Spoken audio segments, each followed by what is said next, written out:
Chapter 443. Asgard's Golden Palace, inside the meeting hall. So you brought the two of them back?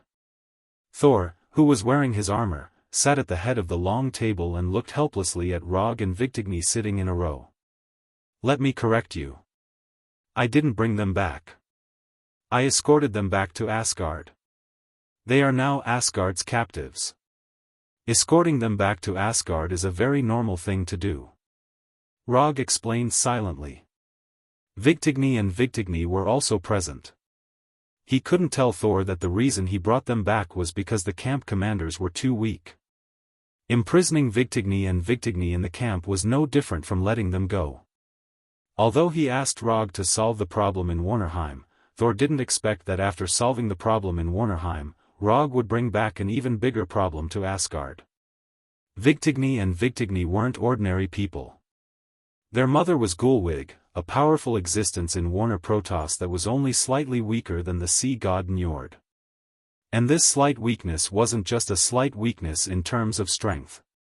If Warner Protoss wasn't a typical patriarchal society, the one sitting on the throne right now might not be the sea god Njord. Forget it. Since it's already like this, I'll let them stay in Asgard for a while. After saying that, Thor picked up a golden bell beside the table and shook it gently. As the bell rang, the closed door was pushed open by the royal guards. Two royal guards wearing golden armor walked in. Take them to see Sif. Thor gave a simple order to the guards who came in. As a superior, he didn't need to give too many orders. The specific arrangements would naturally be handled by others. All he had to do was give out orders.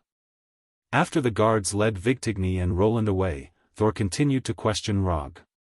How did you come up with the idea of bringing them back as captives? I thought you were just going to go on a killing spree, and then simply deal with the Warner Protoss provocation. They surrendered. Rog explained briefly. However, after seeing Thor's dissatisfied expression, he roughly explained what had happened. When he defeated Vigtigny and Vigtigny with his unconscious battle instincts, the two sisters immediately chose to surrender. At that time, the problem in front of him changed from defeating the army of Warner Protoss to how to deal with the tens of thousands of surrendered soldiers. After a minute of serious consideration, he decided to be a friendly pacifist. He let go of this army that was basically undamaged. Then, he took away the two main generals of the army. Although there were tens of thousands of people on one side and only two on the other, he was still clear on which was more important. As long as Vigtigny and Roland were still in Asgard's hands, the Warner Protoss wouldn't dare to act rashly. Unlike Njord, who had many descendants, Gulwig only had two daughters, Vigtigny and Wigelf. Therefore, even if some Warner Protoss had thoughts that they shouldn't have, Gulwig would make them completely calm down. After explaining to Thor what had happened and the situation of the three attacked camps, Rog left the meeting hall and returned to the room he had been staying in. The small episode in Warnerheim was over, so the only thing left was the matter of the goddess of death, Hel. He couldn't help much in the search for Hel's whereabouts for the time being. Therefore, before Hel's whereabouts were discovered, he would have a little leisure time. As for how long this leisure time would be, it would depend on how capable Heimdall, the guardian of Bifrost, and Asgard's intelligence personnel were. Time passed in the blink of an eye, and Rog had unknowingly stayed in Asgard for an entire week. Thor mobilized all of Asgard's intelligence forces, but in the past week, they had found nothing. Not only that, Odin's situation was getting worse and worse, and his divine power was collapsing to the point where he couldn't maintain his form. The news of Odin's impending death couldn't be hidden in the end. At the same time, the news of the goddess of death, Hel, was leaked by someone, causing the entire Asgard to be filled with the aura of a storm. Even Tani, a tourist who had just arrived at Asgard for a few days, noticed this unusual atmosphere. Normally, even if Odin was about to die, Asgard wouldn't be in such a state of panic. The old king had left, and the new king had ascended to the throne. This wasn't the first time in Asgard's history that something like this had happened. However, the appearance of the goddess of death, Hel, made the originally normal process become abnormal. Hel was the eldest princess of Asgard, although Odin tried his best to hide her existence. However, what had happened in the past wouldn't disappear completely just because it was hidden. Hel had once conquered the 9 realms with Odin, and was imprisoned by Odin because of her ambition. All kinds of hidden past were dug up one by one. Even the fact that Hel was the former owner of Thor's hammer, that the name of the weapon was Sword of the Night Sky, and that she had a giant wolf mount named Fenrir were spread out. After knowing that these news suddenly spread outside, Rog first suspected Loki. However, it turned out that this matter had nothing to do with Loki at all. After careful investigation, they found that the news originally came from Jotunheim, the kingdom of the Frost Giants, and Muspelheim, the kingdom of the Flame Giants. Like Warner Protoss, after knowing that Odin was about to die, these Frost Giants and Flame Giants became a little restless. Although the news was leaked by the Frost Giants and Flame Giants, they didn't take the initiative to start a war like Warner Protoss. Instead, they stayed in their homes. At least on the surface, that was the case. Golden Palace, in the banquet hall. I've seen the design of the destroyer's armor. The operating principle is very unscientific, and there are also many problems with the performance design. Tani took a sip of Asgard's unique liquor and said with disdain. The destroyer's armor uses magic and divine power, not science. You can't look at this armor with the scientific and technological eyes of Earth. Thor swallowed the barbecue in his mouth and answered silently. After hearing the conversation between Thor and Tani, Rog and Loki shook their heads helplessly. Since 3 days ago, Thor and Tani had similar conversations every night at dinner. The reason for these conversations was because of a commission from Thor. After knowing that Hel was the former owner of Thor's hammer, Thor found Tani, who was traveling in Asgard, and asked Tani to help him build new weapons and armor at the cost of fulfilling Tani's wish of interstellar travel. Chapter 444. Rog was not surprised that Thor had entrusted Tani to create new weapons and armor. To a certain extent, he even understood Thor very well. Although Thor had been very calm after knowing that the goddess of death Hel was the previous owner of Thor's hammer, as if he did not take this matter to heart at all. However, Rog knew that his mentality was starting to become unstable. As for the reason, it was very simple. In Thor's heart, Thor's hammer was the ultimate weapon that was tailor-made for him. It was his soul mate, his most reliable and trustworthy friend. Until now, Thor could still clearly remember what Odin had said in the Golden Palace during the ceremony when he almost inherited the throne. The Mjolnir is forged from the core of a dying star. Its divine power is incomparable. It can become a sharp weapon that can destroy the heavens and extinguish the earth. It can also become a divine work of art that can split the heavens and earth. It is the best thing for a king to have. Although his inheritance ceremony had ended because of the invasion of the Frost Giants, he had never forgotten this sentence. Therefore, in his opinion, Thor's hammer was not only a weapon that Odin had prepared for the next king but also a test that Odin had for the next king.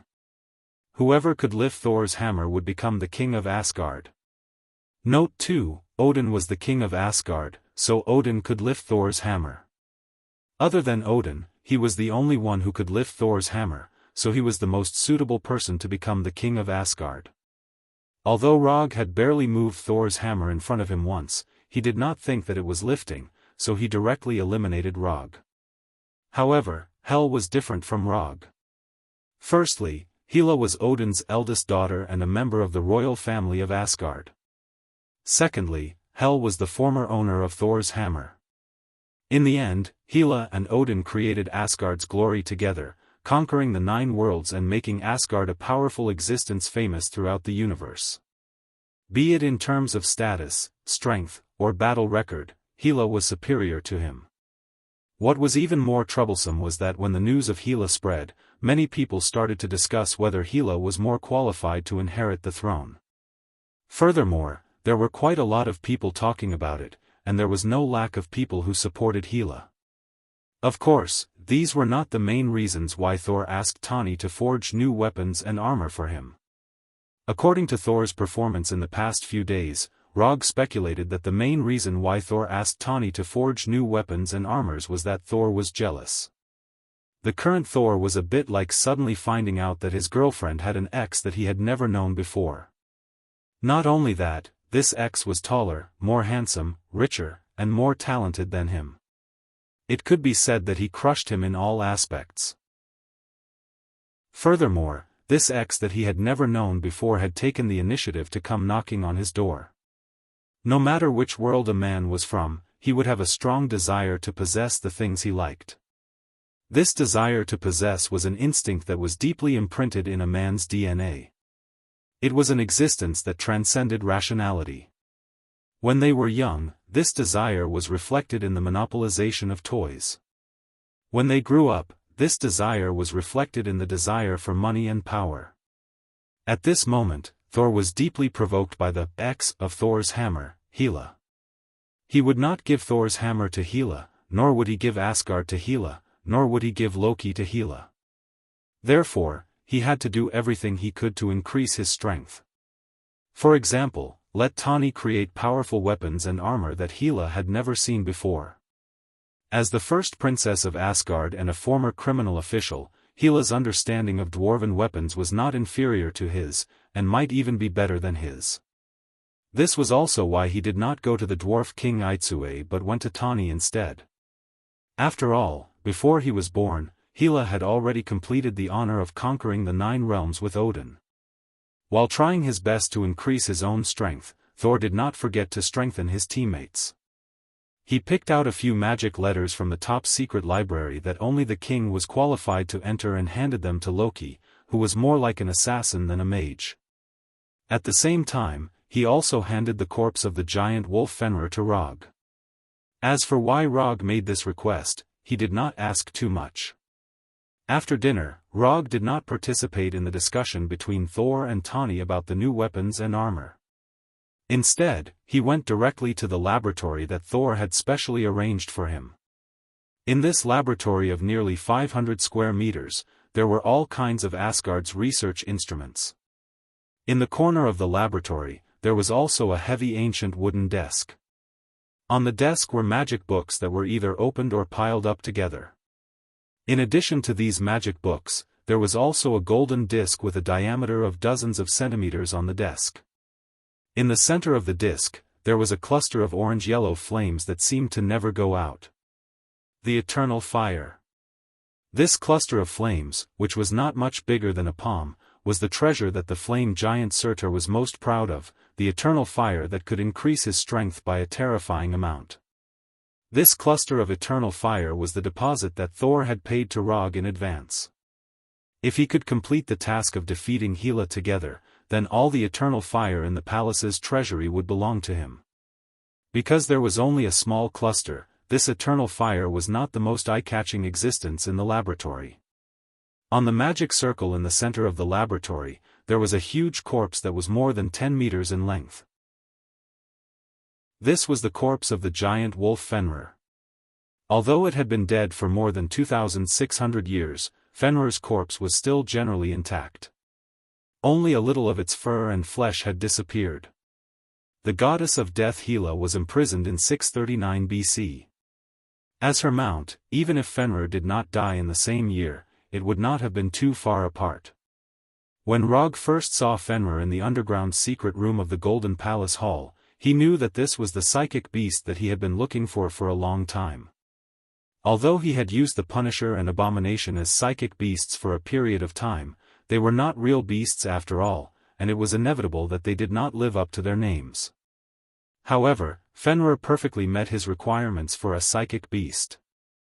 After getting Fenrir's corpse, he began to study how to resurrect Fenrir with the eternal fire. He did not intend to use the Edo Tensei on Fenrir because it would make the resurrected Fenrir no longer pure. Its fangs could bite through Hulk's skin. Its skin could resist the continuous fire of the spaceship's machine guns. What Rog wanted was the original Fenrir, not the modified Fenrir. Chapter 445. Resurrecting a creature that had been dead for more than 2,000 years was not an easy task. Even in a world with magic, this wasn't something that anyone could do easily. In the exchange page of the system, there were several ninjutsu related to resurrection. For example, Edo Tensei, as well as reincarnation and reincarnation that required the caster's life as the price. Although Rog really wanted a real psychic beast, he was not crazy enough to use reincarnation and reincarnation to resurrect the giant wolf Fenrir. Since he did not intend to use ninjutsu, he naturally put his eyes on magic. Although he did not look like a mage usually, he had received orthodox Kamartaj magic education and was a real mage with the title of Ancient One's disciple. He did not know if there was any magic related to resurrection in Kamartaj's library, and he was not very interested. The reason was simple: he now had a resurrection method that had been successfully verified. The goddess of death, Hela, used the eternal fire and her own divine power to successfully resurrect the giant wolf Fenrir and her undead warriors. Although this scene could no longer be performed in this world, this did not prevent him from learning a little from Hela's method. He had the corpse of the giant wolf Fenrir. He also had the eternal fire. The only thing he lacked now was Hela's divine power of death. Rog did not intend to ask for Hela's help because this kind of request was destined to be fruitless. Compared to helping him, Hela would be more inclined to kill him directly. Therefore, from the beginning, he excluded Hela from the list of people to ask for help. Although Hela had the divine name of the goddess of death and had awakened the divine power of death. But in this world, other than her, there were other existences who had mastered the domain of death. For example, the Lord of Hell, Mephisto. Rog did not have the idea of asking Hela for help because he planned to directly seek Mephisto's help. No matter which angle he looked at it from, his plan seemed a little unreliable. But he was full of confidence in his plan. As someone who had fought with Mephisto in Hell and left Hell alive, he did not feel that his plan would be dangerous.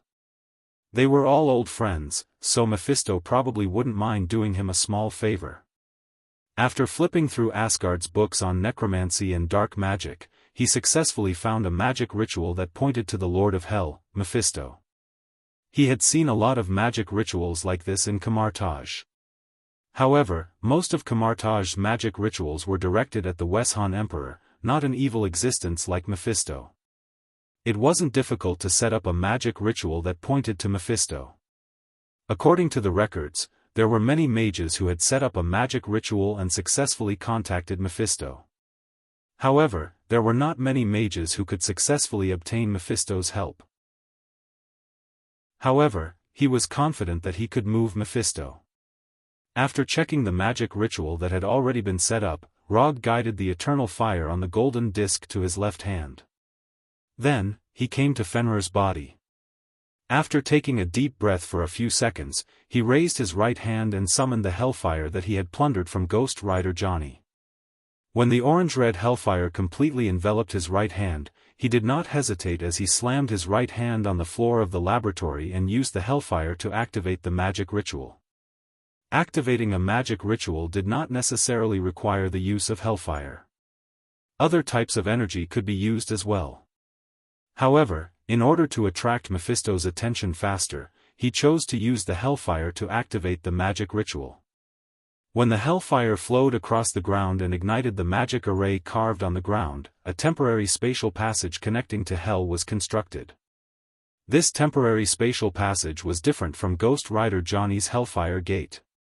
It could not allow creatures on both sides to pass through freely, and could only barely transmit consciousness and energy. When the spatial passage was completely stabilized, the hellfire burning on the magic array slowly floated into the air and condensed into a demon's head with curved horns. "It really is you?"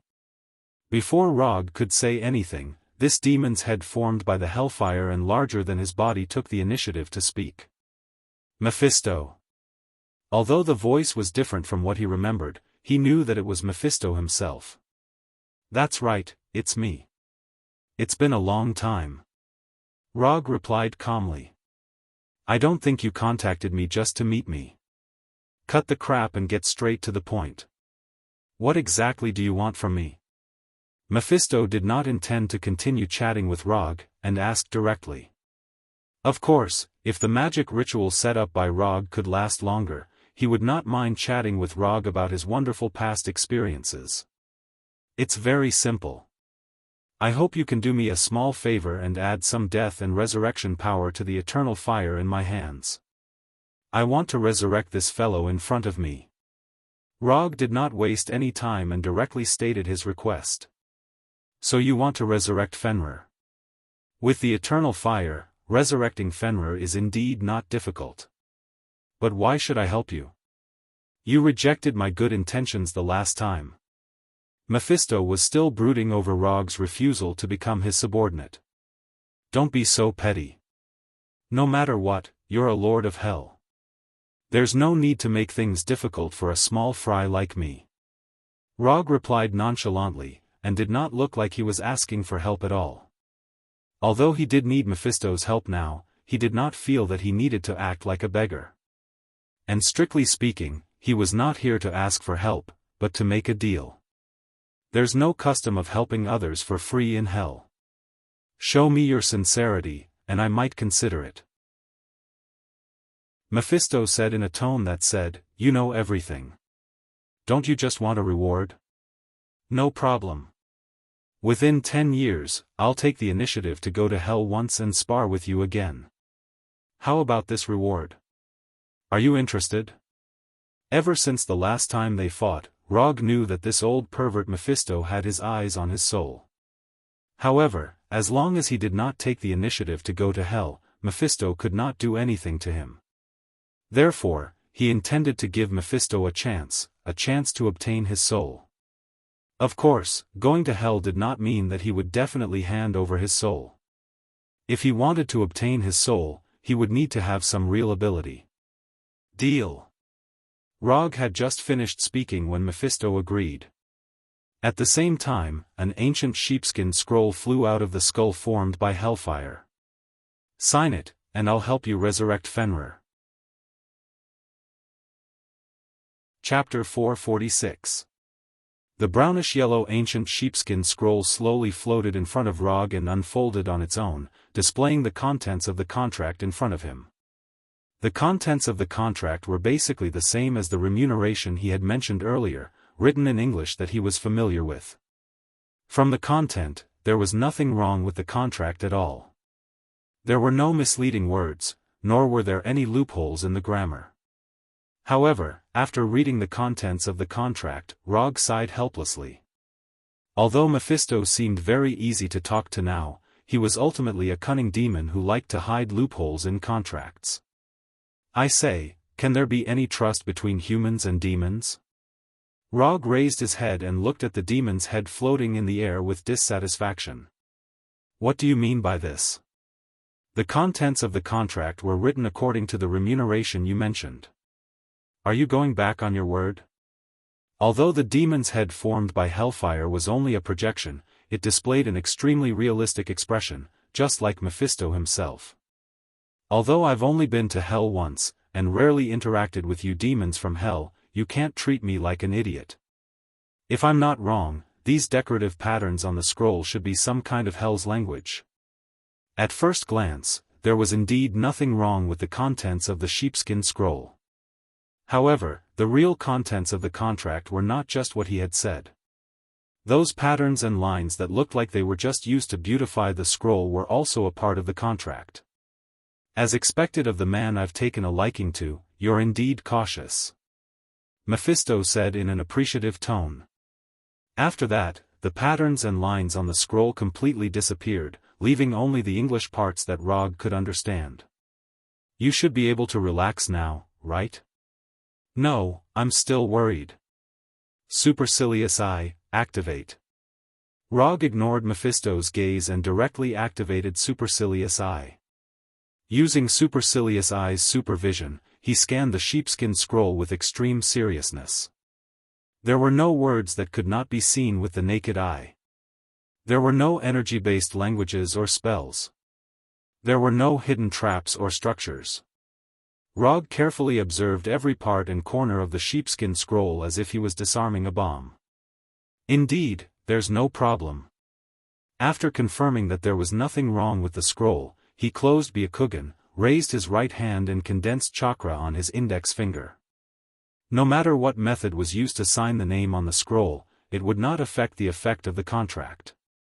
Ink could do it, blood could do it, and so could chakra. Just as Rog's index finger was about to touch the parchment, he suddenly stopped and said quietly, "I'm still a little worried." "What are you worried about again?" Mephisto's tone became a little displeased. "Although the contract clearly states that as long as you resurrect Fenrir, I have to go to hell once within 10 years. However, resurrection for 1 second is still resurrection. That's why I think we need to discuss the time frame for Fenrir's revival," Rog said with a serious face, as if he was really considering this question. For the first time, Mephisto realized that Rog wasn't as good as he had imagined. At least, he was more talkative and neurotic than he had imagined. Suppressing the anger in his heart, Mephisto changed the contents of the contract again. The other terms were unchanged, but there was an additional sentence after the sentence about resurrecting Fenrir. Resurrect Fenrir and guarantee that Fenrir would have a natural lifespan of more than 100 years. 100 years of natural lifespan. Can I sign it now? No problem. Thank you for your generosity. Rog thanked him sincerely, raised his right hand again, and condensed chakra on his index finger. However, just as his finger was about to touch the parchment, he stopped again. "What's wrong with you again?" Although Mephisto's tried his best to control his tone, the demon head floating in the air clearly displayed his dissatisfaction. "Well, I thought about it again just now. You're a lord of hell.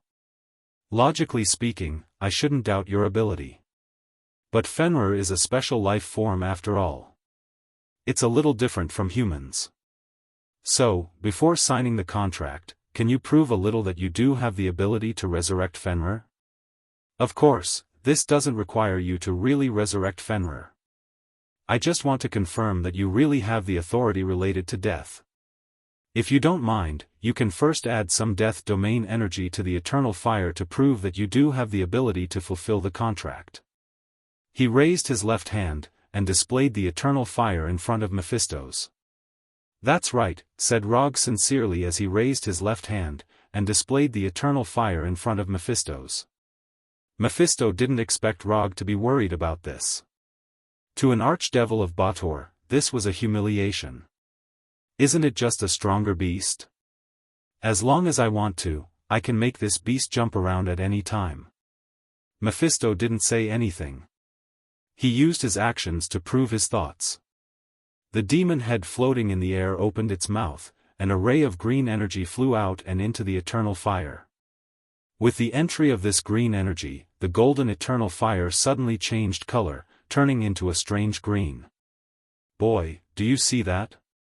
This is the death energy you want, the death energy that can awaken the dead." After the eternal fire had completely changed its color, Mephisto spoke again. There was a hint of disdain in his tone. "So this is the death energy, as expected of a lord of hell?" Rog exclaimed after sensing the eternity fire that was now completely different from before. "Since you have proven your ability, then I will also prove my sincerity." As soon as his voice fell, Rog raised his right hand for the 3rd time. Then, he grabbed the parchment and rolled it up. Next, he threw the contract that he hadn't had time to sign into the summoned scroll. You are deceiving me." After seeing Rog's actions, Mephisto finally reacted and roared angrily. "Don't say it so harshly, I don't intend to deceive you. I am a ninja with good professional ethics and morals. I will fulfill the agreement, but not by signing a contract with you. Wait patiently, within 10 years, I will definitely go to hell to find you." After saying that, a burst of chakra erupted from Rog's body, completely destroying the magic formation on the ground. "Very good. Ha ha ha. As expected of the person I chose. How dare you?" Before Mephisto could finish speaking, the demon head made of hellfire shattered with a bang, and disappeared into the air like fireworks. Chapter 447. As an honest, optimistic, dedicated, friendly, and civilized ninja. Unless his brain was eaten by zombies, he would never sign a contract with Mephisto. Previously, there was a young man who was ignorant of the world who signed a contract with Mephisto, and now his father's grave was several meters tall. Although what he did just now was not honorable and was slightly despicable. Not only did he not have any psychological burden, but he was also secretly happy. That was the Lord of Hell, Mephisto. For such an existence, not talking about martial virtues was the best martial virtue. After calming down the little excitement in his heart, Rog looked at the green eternal fire. Fenrir's corpse, the eternal fire that fused with the power of death. All the prerequisites for resurrection were met. Without hesitation, Rog came to Fenrir's huge head and pressed his left hand, which was wrapped in the green eternal fire, on Fenrir's head. Just like controlling chakra, he let the eternal fire in his left hand surge into Fenrir's head. When the dark green eternal fire entered Fenrir's head, a dark green light appeared in its empty eye sockets. After doing all this, Rog silently took a few steps back. The eternal fire that contained the power of death quickly flowed through Fenrir's body, awakening this terrifying beast that had been dead for more than 2,000 years. The rotten skin quickly recovered, and the black hair that had disappeared grew back. In just a few seconds, Fenrir, who had accompanied Hela to conquer one world after another, woke up. A monster that shook the earth.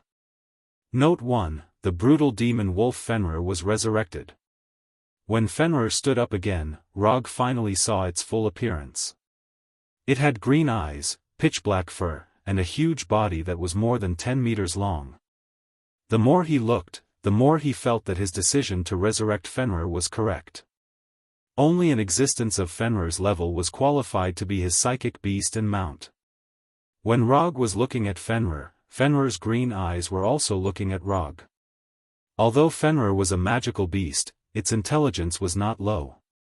The moment it saw Rog, it was certain that this person had nothing to do with its master, Hela. Not only did he have nothing to do with Hela, but he was also not from Asgard but Midgardian. Other than the Asgard people, all other humans could be used as food. That was what Hell had taught it. Therefore, based on its past experience, it raised its right claw and swatted Rog like a fly. However, Fenrir soon discovered that Rog was completely different from the Midgardians in its memory. Before its sharp and huge right claw could land, Rog jumped onto its body and shone with a brilliant light. Before Fenrir could react, it had disappeared with Rog. Before reviving Fenrir, Rog had considered various possible scenarios. For example, the resurrected Fenrir treated him as food or an enemy. He was prepared for this and found a forest far away from the Golden Palace and the town. As for what this forest was called, he didn't know and wasn't interested. Because he would only come to this forest once and only once. After using quantum teleportation to bring Fenrir to the center of the forest, Rog directly left Fenrir's back. Then, he used the special ninjutsu to train psychic beasts. Mokuton, Mokuton Jutsu. Mokuton, Wood Dragon Jutsu. Fenrir, who stood up, was 4 or 5 meters tall. Its body and tail were nearly 15 meters. It was an out-and-out giant wolf. However, the wooden Arhat and the wooden dragon that Rog summoned at this time had a huge body size of more than 30 meters. Many times, a huge body meant a strong persuasive power. And Rog intended to prove this point again with facts. Arhat and the long hook-nosed wooden dragon surrounded Fenrir one after another. In Fenrir's puzzled eyes, Arhat and the long hook-nosed wooden dragon became the best dog trainers, using practical actions to prove what the most effective way to train a dog was. In the days when Hela conquered the 9 lands, Fenrir was a terrifying demonic beast that made countless enemies tremble in fear. It was synonymous with brutality and blood. But now, times had changed. Not long after, Rog, who was sitting on a branch, heard the miserable howling of wolves. As time passed, the howling of wolves not only did not stop but became more intense. Under the silent night sky, waves after waves of mournful wolf howls rang out, adding some extra feeling to the dark night. Rog knew that Fenrir had a certain wisdom, but he didn't intend to talk to Fenrir. He didn't even tell Fenrir why he let Arhut and the wooden dragon train it. From the moonlight to the scorching sun in the sky, the tireless wooden dragon Arhut and the wooden dragon worked together to train Fenrir for more than 10 hours before they finally stopped the training process that would be strongly condemned by wolf lovers. Fenrir was indeed a very powerful demonic beast, an existence that could play a wild battle face-to-face with Hulk. However, even Hulk couldn't withstand the combined training of more than 30 meters of wooden Arhut and the wooden dragon. When Fenrir stuck out its long tongue and lay motionless on the ground breathing heavily, Rog came to it again. Your master, Hela, is still alive, but you have no chance to return to her side. You have two choices now. The first is to refuse to be my psychic beast, and then be beaten to death by the two of them, a very cruel kind of death. At this point, Rog raised his finger and pointed at the wooden dragon and wooden Arhut. Then, he continued, the second choice is to become my psychic beast, and follow me in the future. If there is a chance, I will try my best to find a suitable female wolf for you, so that you can start a family and pass on the bloodline. Of course, this kind of thing depends on your fate. If the heavens destined you to be a single dog in this life, then don't resist, just obediently accept your fate. Glancing at Fenrir's intensely undulating abdomen, Rog took out the blood contract scroll that he had only used once from the psychic scroll. Different from the psychic scroll that was only 20 centimeters wide, the blood contract scroll was nearly half a meter wide, enough to put down Fenrir's claws. After the psychic blood contract scroll, Rog opened the scroll and put it in front of Fenrir. You don't have to worry about being lonely after becoming my psychic beast. Do you see this green signature? He is my first psychic beast.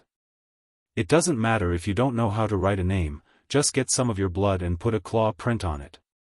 I won't mind. Okay, you now have 10 seconds to consider. If you don't mind, I can start the countdown now. 10, 3, 2, when it heard that it had 10 seconds to consider, Fenrir really wanted to think seriously. However, it didn't expect that Rog's countdown was different from what it imagined. 1. Just when it was shocked by Rog's unexpected card, Rog ended the final countdown. Fenrir, who was half dead, couldn't help but widen its green eyes when it heard Rog say, 1. It looked at Rog in disbelief. Then, it looked up at wooden Arhut and the long hook-nosed wooden dragon. What a pity, I thought you would be happy to become my psychic beast. While speaking, Rog shook his head regretfully, then reached out to the blood contract scroll on the ground. Chapter 448. Just when Rog's right hand was about to touch the blood contract scroll on the ground, Fenrir made a move that even it didn't expect.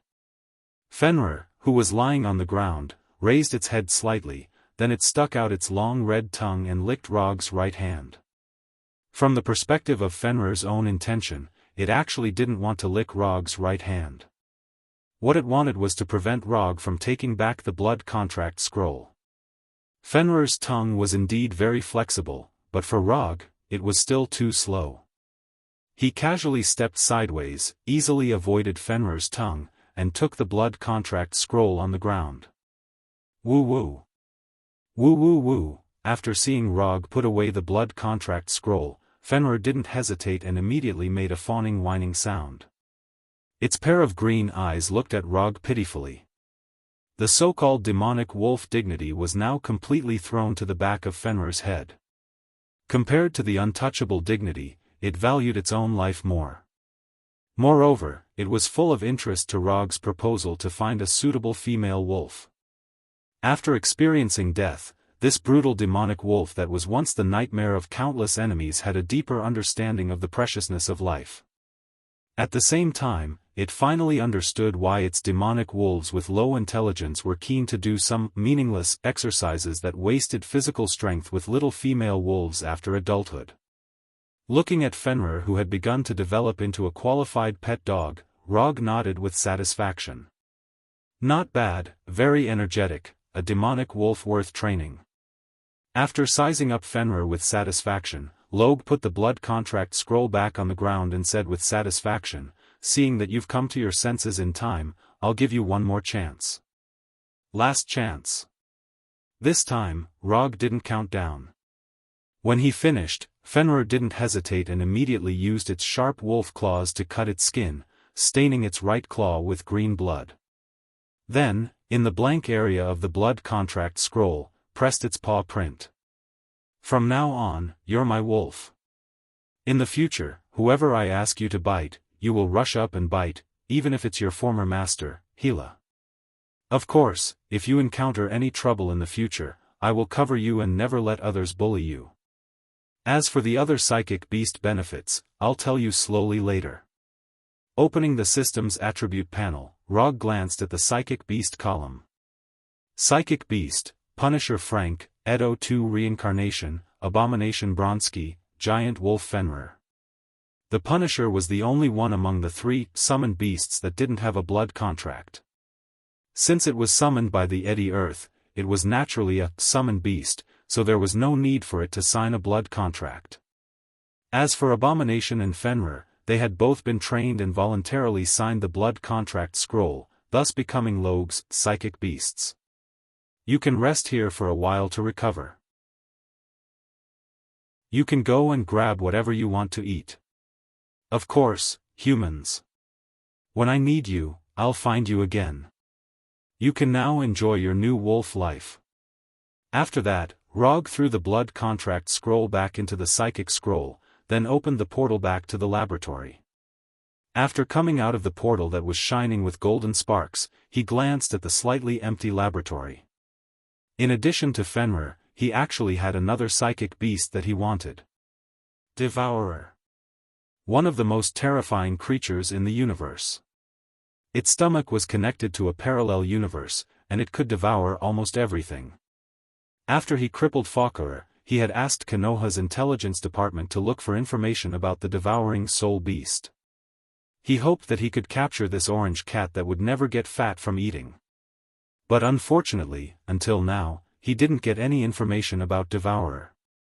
If he could turn Fenrir and the flapping Yuan beast into his own psychic beasts, then he would be considered a winner in life with both a cat and a dog. After a little fantasy in his mind, he left the laboratory, found the guard stationed near the laboratory, and asked them to send the magic books in the laboratory back to the Golden Palace library.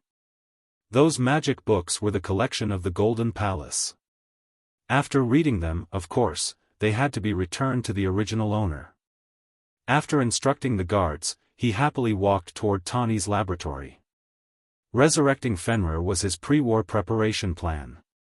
After completing his plan smoothly, he couldn't help but be curious about Tani's progress. Although most of the Iron Man armors made by Tani were products of technology, in Rog's memory, Tani also made several sets of magic armors. Kami Assembly Armor, Sword in the Stone Armor, God Slayer Armor, Supreme Warlock Armor. However, Rog only saw these armors in manga. As for whether Tani in this world could still make these armors, he wasn't sure. It didn't take long for him to come to the laboratory that Thor specially prepared for Tani and saw Tani, who was designing a new type of armor. "Why are you here? Did your wolf cub come back to life?" Tony, who was sitting on the high-back chair, raised his head and glanced at Roger before returning his gaze back to the table. Rog didn't hide his plan to resurrect Fenrir, and there was no way to hide this kind of thing. "Yes, it came back to life and volunteered to join us, intending to fight against its evil former owner with us. I didn't expect you to really do it, you are really a madman." Tani stopped calculating data with his right hand and sighed. "It's okay, it's not particularly crazy." As he spoke, Rog's eyes involuntarily fell on the destroyer armor that had been beaten into scrap iron by the wooden man. Looking at the once majestic destroyer armor now piled up in the corner like scrap metal, he couldn't help but miss the scene of the first time he used the wooden arhat to perform the Gatling fist technique. After silently sighing in his heart, he picked up an armor design drawing on the table. "This is an armor drawing that has been completed. The shape of the new armor is more than 80% similar to the destroyer armor. The rest of the design incorporates Tani's design concept. In short, the new armor that Tani designed for Thor is a bit like the destroyer armor that incorporates the style of Tani's Iron Man armor. This image looks a bit familiar. As soon as he saw the design of the new armor, Rog felt that he had seen something similar to it somewhere before. This is the anti-Thor armor. After carefully thinking about it, he finally remembered where he had seen this armor before. The new armor that Tani built for Thor turned out to be the anti-Thor armor that he had seen in manga. Thor's new armor is actually the anti-Thor armor, and he began to be a little confused. Chapter 449. What's the name of this armor? Rog put down the blueprint in his hand and could not help but ask. It's not confirmed yet. Anti-Hela armor or anti-death armor. It doesn't matter what it's called. Tani did not look up and continued to calculate the data. Luckily, it's not called anti-Thor armor. Otherwise, Thor would definitely suspect that you're on Hela's side. Rog complained in his heart. What about the weapon? What new weapon did you design for Thor? Rog continued to ask. It's still a hammer, a bigger hammer. With that, Tani found the blueprint of a new weapon from a pile of blueprints and handed it to Rog. Just as Tani said, the new weapon was a hammer. However, compared to Thor's hammer, the new hammer designed by Tani was much bigger. How big was it? Rog looked at the standard numbers on it. The hammer was 1.2 meters long, 45 centimeters wide, and 60 centimeters tall. From the looks of it, the new hammer designed by Tani was a super-enlarged version of Thor's hammer, directly using the design style of Thor's hammer. Have you shown the blueprint of this hammer to Thor? Although Thor loved hammers and even had the funny nickname of the Hammer God, it was still not enough. Rog still felt that the new hammer designed by Tani was a little too big. I've seen it, and he likes it a lot. Alright, you win. Big hammer 80, small hammer 40. This sentence appeared in his mind involuntarily. After imagining the scene of Thor fighting with two hammers, one big and one small, Rog tactfully shut his mouth. Then, he left Tani's laboratory and decided to return to his room to have a good sleep. Controlling the wooden Arhut and the long beak-nosed wooden dragon for more than 10 hours wasn't enough to exhaust his chakra, but it was still very tiring. Under the service of the maids of the Golden Palace, he enjoyed a relaxing bath service that made him feel both physically and mentally comfortable. This damned feudal society degenerate life. A week later, in the conference hall of the Golden Palace. This is a letter of challenge from Hela. With that, Thor, who was sitting at the head of the table, passed Hela's letter of challenge to Rog, who was sitting at the head of the table. After receiving the letter of challenge, Rog casually glanced at it. The content was very simple. There was only one sentence. 3 days later, in Jotunheim, the two armies will face off. The goddess of death did not plan to sneak back to Asgard. Instead, she openly issued a challenge and set a date for the final battle. It had to be said that Hela's method was very domineering. Although her strength would increase significantly after she stepped onto Asgard, she was still a little weak. However, she did not do so. Instead, she directly challenged Thor and Asgard.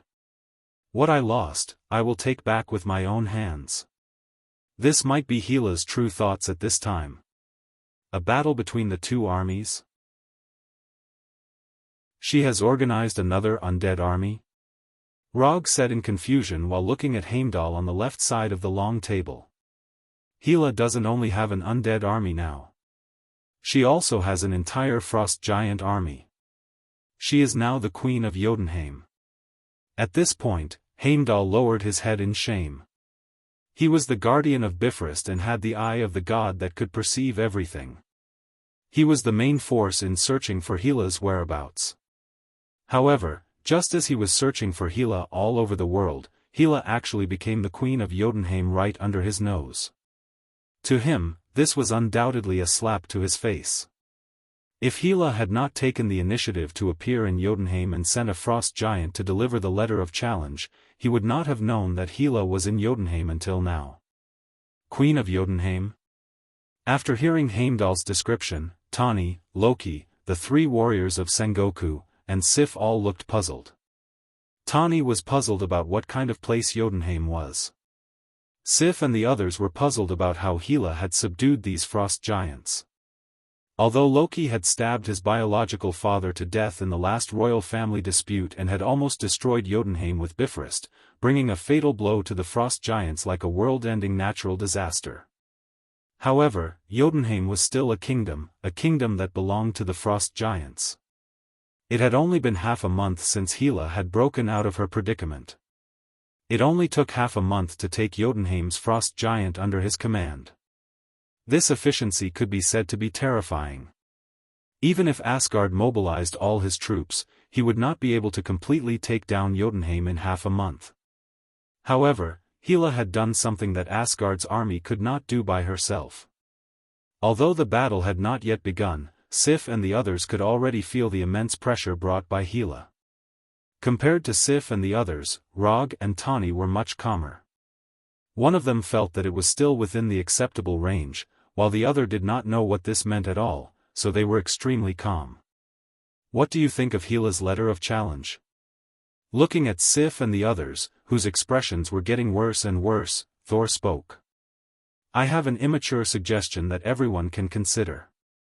Rog glanced around and continued, although Hela has an undead army and a frost giant army, this is not particularly troublesome. As long as we aim the Bifrost at Jotunheim and launch at full power. When the time comes, not to mention destroying Hela's army, even destroying the entire Jotunheim won't be difficult. Thor and the others thought that Rog would have an exquisite plan, but they did not expect that Rog's suggestion was to directly destroy the entire Jotunheim. A full-power Bifrost could indeed completely destroy Jotunheim, but such an indiscriminate large-scale destructive attack had never been used even in the process of conquering the 9 worlds by Odin. This method had already gone beyond the scope of war and had risen to the level of genocide. The last person who had such an idea was Loki when his ambitions were inflated. While Thor and the others looked at Rog in disbelief, Loki showed an expression of approval to Rog. Without a word of disagreement, he would directly kill him. Loki liked this character very much. After looking at Rog silently for more than 10 seconds, Thor sighed helplessly, shook his head, and said, "No. We can't do this. Even if we destroy Jotunheim, it won't cause much harm to Hela. With her strength, she can leave before Jotunheim is destroyed." In the end, Thor rejected Rog's suggestion. If we don't do this, then we can only sacrifice the lives of those ordinary soldiers. You and I can entangle Hela, but we can't deal with her army at the same time. You should know this very well. Although Rog's suggestion was crazy, it could prevent the deaths of ordinary soldiers to the greatest extent. Although using the Bifrost to attack Jotunheim was a very unfair thing for the frost giants still had the advantage. But war was never fair. Since they stood in the wrong position, of course they had to pay the corresponding price. No, Asgard won't do this, and Father won't want to see this. Thor did not want to sacrifice the lives of ordinary soldiers, but he still could not accept the suggestion of using Bifrost to launch an indiscriminate destructive attack. He knew that this was a very cruel thing for those ordinary soldiers. But for Asgard, he could only do this. Asgard must not be synonymous with tyrant and destruction, absolutely not. Chapter 450. Asgard, Golden Palace Hall. Thor was wearing a silver-white anti-Hera armor as he sat on the throne in the Golden Palace Hall with a serious expression.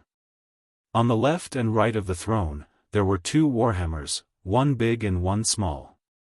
The small one was Thor's hammer. The big one was the new weapon that Tani had created for Thor, the Thunder Titan's hammer. On the stairs on the side of Thor's hammer stood the Rainbow Bridge Guardian Heimdall, Sif, and the 3 warriors of Sengoku. On the side of the Thunder Titan's hammer stood Loki, Rog, Tani, and Hulk.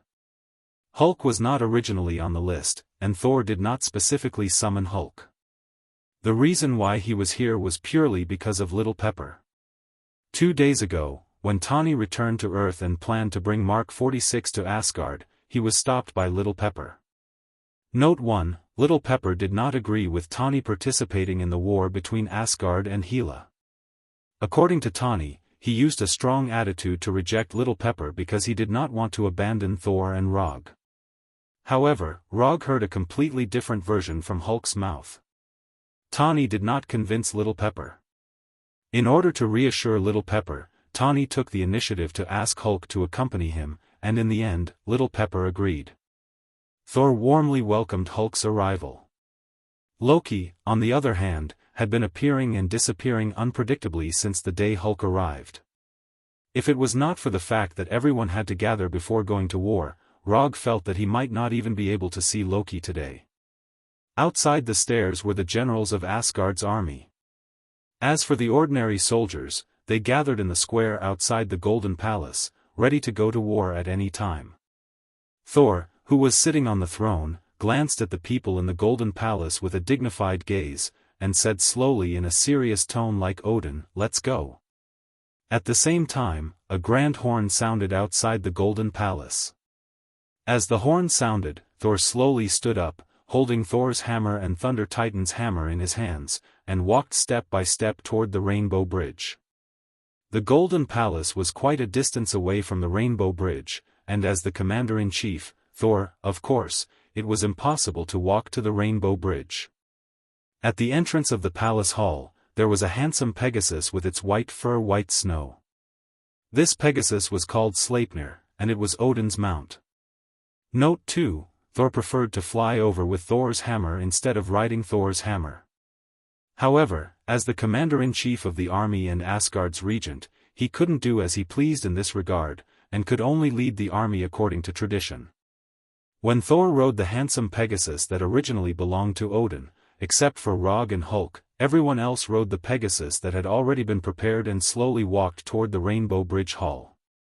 Rog didn't ride a Pegasus because he had a better mount, Fenrir. Hulk didn't ride a Pegasus because he didn't know how to ride one at all, and those Pegasus were instinctively afraid of him. As long as Hulk touched these Pegasus would instantly go crazy, as if they had been touched by their natural enemy. Under the leadership of Thor, Asgard's army started from the Golden Palace Square and marched all the way to the Rainbow Bridge Hall. Then, like dumplings, they walked into the entrance of the Rainbow Bridge one batch after another. The Rainbow Bridge was worthy of being a strategic weapon of war. It only took a few seconds for Thor, Rog, and others to arrive at the bone-chilling Jotunheim. Behind them were teams of Asgard's army. Cold. Very cold. Extremely cold. Rog's first feeling when he came to Jotunheim was like wearing thin summer clothes to the South Pole in winter. The ubiquitous cold wind blew from all directions and quickly took away the body's temperature. Without any hesitation, Rog directly covered himself with a layer of light blue chakra coat to completely isolate himself from the cold wind. When the warmth returned to his body, Rog glanced at Hulk, who was only wearing a pair of thin elastic shorts. The cold that was fatal for ordinary people was nothing to Hulk, whose physical fitness was so good that it was a cheat. He even liked this rare cold weather a little. Although Tani, who was wearing Mark 46, did not have a strong physique, he did not need to worry about the temperature at all with the armor wrapped around him.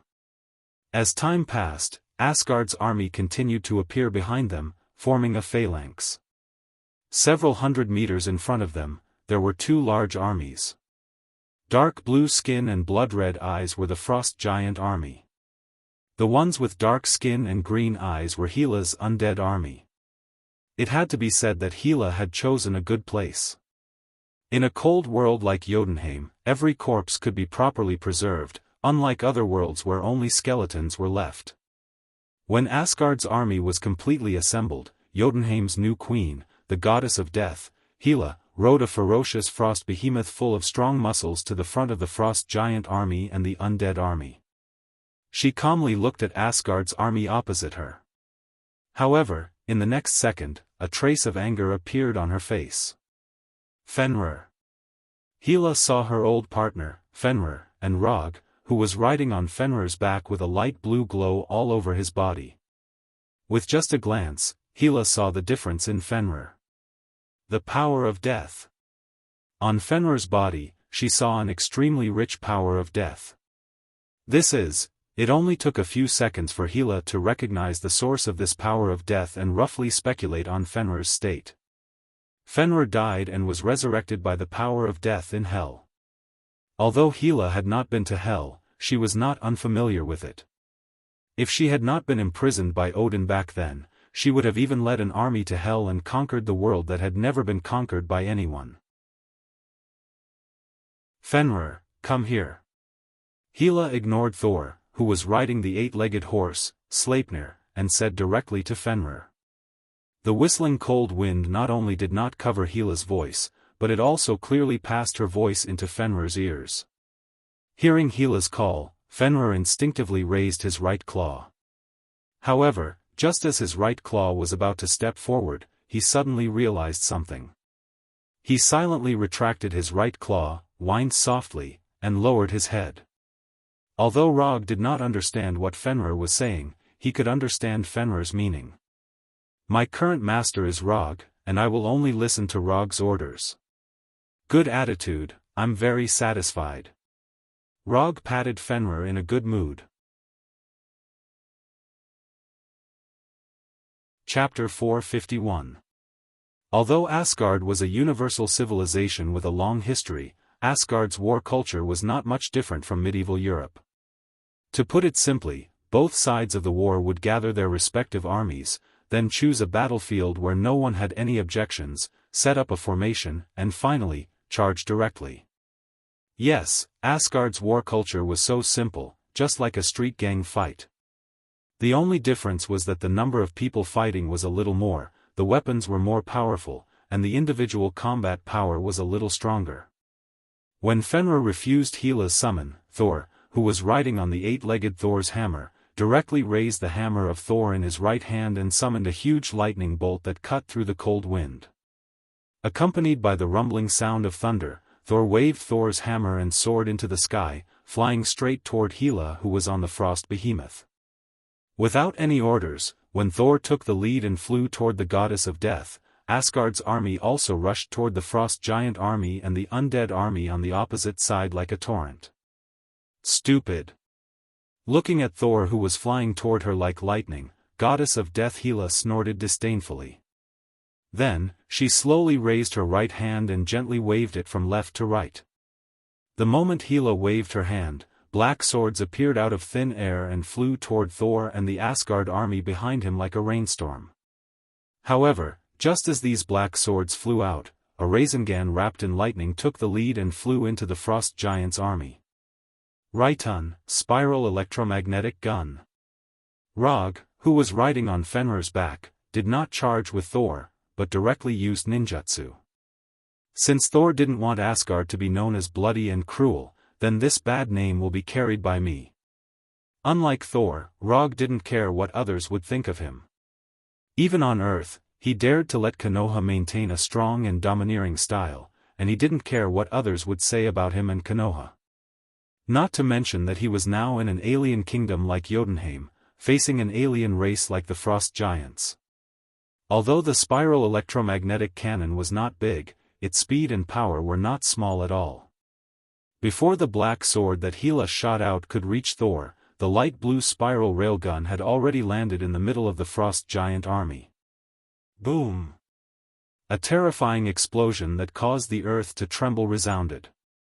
A huge light blue ball of light soared into the sky, and a powerful energy storm and shockwave swept out in all directions like a hurricane, instantly engulfing everything.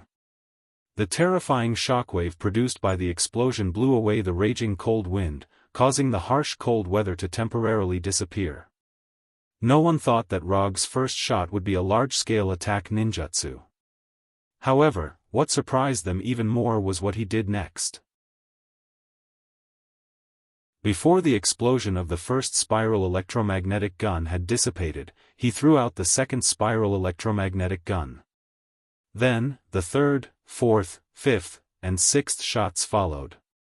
Rog used the electromagnetic pulse gun 6 times before he ended the saturation attack. "That's all I can do for you." Although Thor decided to follow the tradition of Asgard and use Asgard's army to face the frost giants and the undead army head-on. However, Rog was not willing to see these ordinary soldiers die in vain. The place where they were now was called Jotunheim, the place with the most frost giants in the universe. Coupled with the racial characteristics of the frost giants, the number of enemies facing Asgard's army was several times their own. For this decisive battle, Thor basically pulled out all of Asgard's main forces. But even so, Asgard's soldiers were less than 100,000. Opposite them were hundreds of thousands of frost giants and an even more astonishing undead army.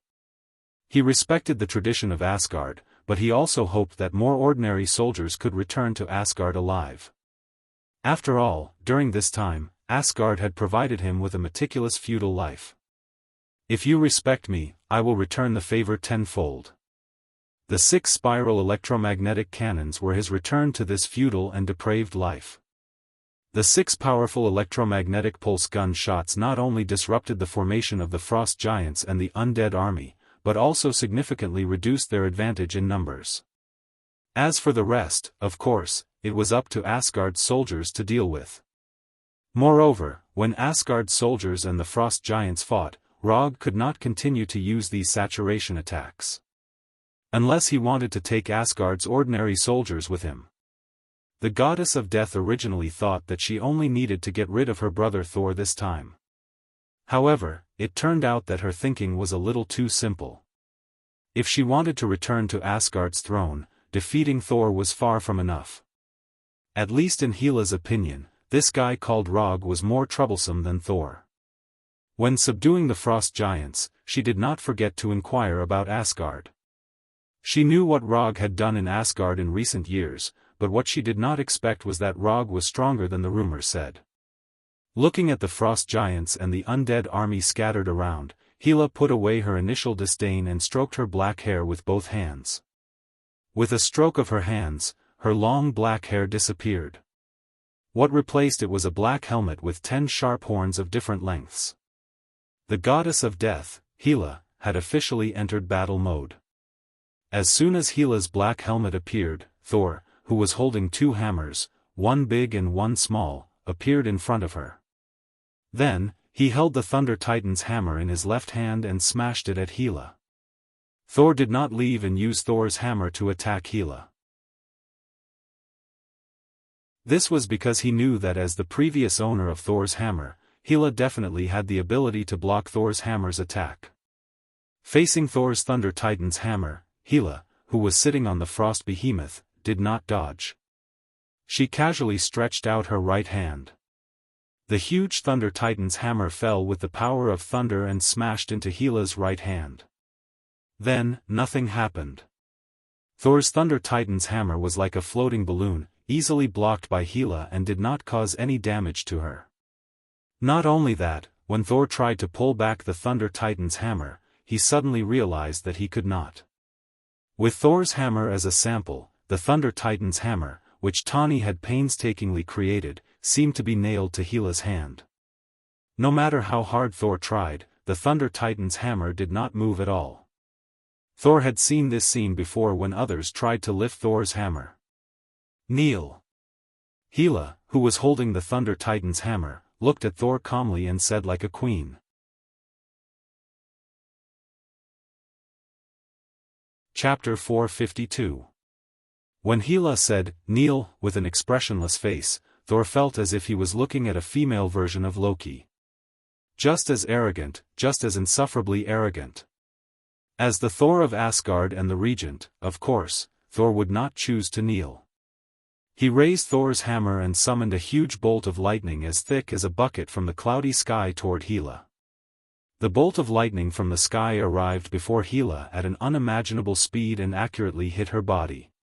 Boom! The sound of a huge explosion rang out, and tiny electric snakes scattered like fireworks. He had succeeded. Saul's heart surged with joy.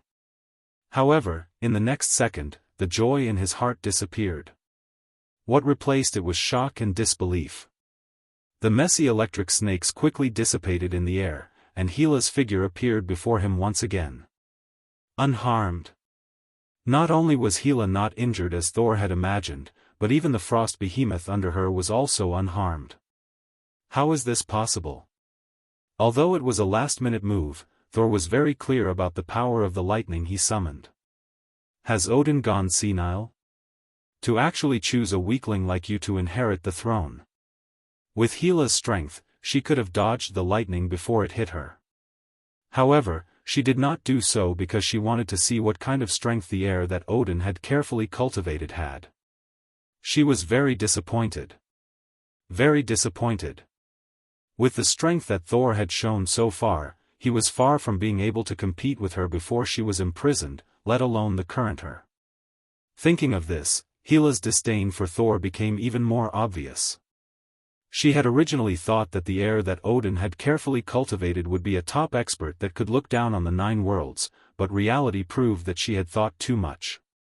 After personally experiencing Thor's attack, Hela did not intend to continue playing with Thor. She grabbed the Thunder Titan's hammer with her right hand and exerted force. Bang! The Thunder Titan's hammer, which was made of URU metal and other metals from the Divine Palace, shattered under Hela's grab, turning into pieces of scrap metal of different sizes. Shattering a hammer with her bare hands.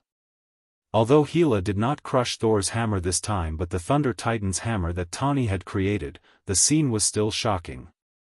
The most shocked one was Tani, who had personally created the Thunder Titan's hammer. He knew that Hela was very strong, or they would not have brought tens of thousands of troops here. However, he did not expect Hela was to be this strong. If even the Thunder Titan's hammer could not withstand a casual grab from Hela, then Mark 46 would definitely not be able to. It took less than a second for Tony to make the decision to stay away from hell. Saul's entire family was a monster. Of course, monsters could only be dealt with. Tani began to look for traces of the other monster, Rog. After using 6 spiral electromagnetic cannons, Rog used superlight rock to leave Fenrir's back, allowing Fenrir to freely attack the frost giants and the undead army. As for himself, he was floating above the battlefield, looking down at the battle between Thor and Hela. Hela was very strong, undeniably strong. Especially after witnessing Hela block the lightning with the divine power of death, he was even more certain. It was not difficult to use the divine power of death to protect oneself from lightning. As long as one was slightly proficient in energy control, they could do this. However, what Hela did was far more than that. Not only did Hela use the divine power of death to protect herself, but she also protected the frost giant under her and the surrounding ground. What was even rarer was that Hela controlled the output of the divine power of death to an extremely precise degree, making the divine power of death just enough to offset the power of the lightning, creating a scene as if nothing had happened. If one were to describe it in terms of figure, then one would be fat if one were to add a bit more, and one would be thin if one were to add a bit less. Perfect. Perfect in the truest sense. Although Rog's control of chakra could be considered exquisite, compared to Hela's control of the divine power of death, he was not just a little bit behind. As expected of the goddess of death who had once made Odin feel troubled. Just as Rog was admiring Hela's exquisite control, a black sword suddenly appeared in Hela's left hand, directly piercing toward Thor, who was still in a state of shock. Clang! The black sword that Hela casually summoned hit the anti-Hela armor on Thor's body, creating a crisp sound of collision. Different from the Thunder Titan's hammer, the anti-Hela armor did not disgrace Tani's reputation as a genius inventor, easily blocking Hela's sword. It was only when the tip of the black sword hit the anti-Hela armor on his body that Thor finally reacted, quickly waving Thor's hammer, increasing the distance between him and Hela. The image of Hela blocking the lightning without any injury and crushing the Thunder Titan with her bare hands brought immense pressure to Thor. At the same time, it also made him feel a little fortunate. Fortunately, it was the Thunder Titan's hammer that had smashed toward Hela in the beginning and not Thor's hammer, or he would have lost more than just a weapon. After Thor increased the distance between him and Hela, Rog, who was floating in the air, quickly flew to Thor's side. "Your mind is a little unstable right now. Let me deal with her first, you go deal with the other enemies." If anyone else had said this to him at this time, Thor would definitely have rejected without even thinking. However, the person who said this to him was Rog. "Be careful. She's very strong, much stronger than we thought." After giving Rog a reminder, Thor waved Thor's hammer and flew toward the area with the most frost giants. After Thor left, Rog took a deep breath and calmed his mind completely. 3 Tomo Sharingan, open. With the opening of the Sharingan, his aura also changed, becoming as sharp as the cold wind around him. Lightning body blink. Rog, who was glowing with a light blue light, instantly disappeared. Lightning body blink had already become a habit for him. No matter what kind of enemy he was facing, using lightning body blink to launch a surprise attack or test the waters was a good method. In just an instant, Rog appeared in front of Hela as if he had teleported. He jumped high into the air and slashed at Hela's neck with his Kusanagi sword. Clang! Hela, who was sitting on the frost behemoth, did not change her expression. She casually raised the black sword in her left hand and blocked the incoming Kusanagi sword. At the same time, she summoned a black sword with her empty right hand and stabbed it at Log, who was in midair. Chi! The black sword in Hela's right hand instantly pierced through Rog's body.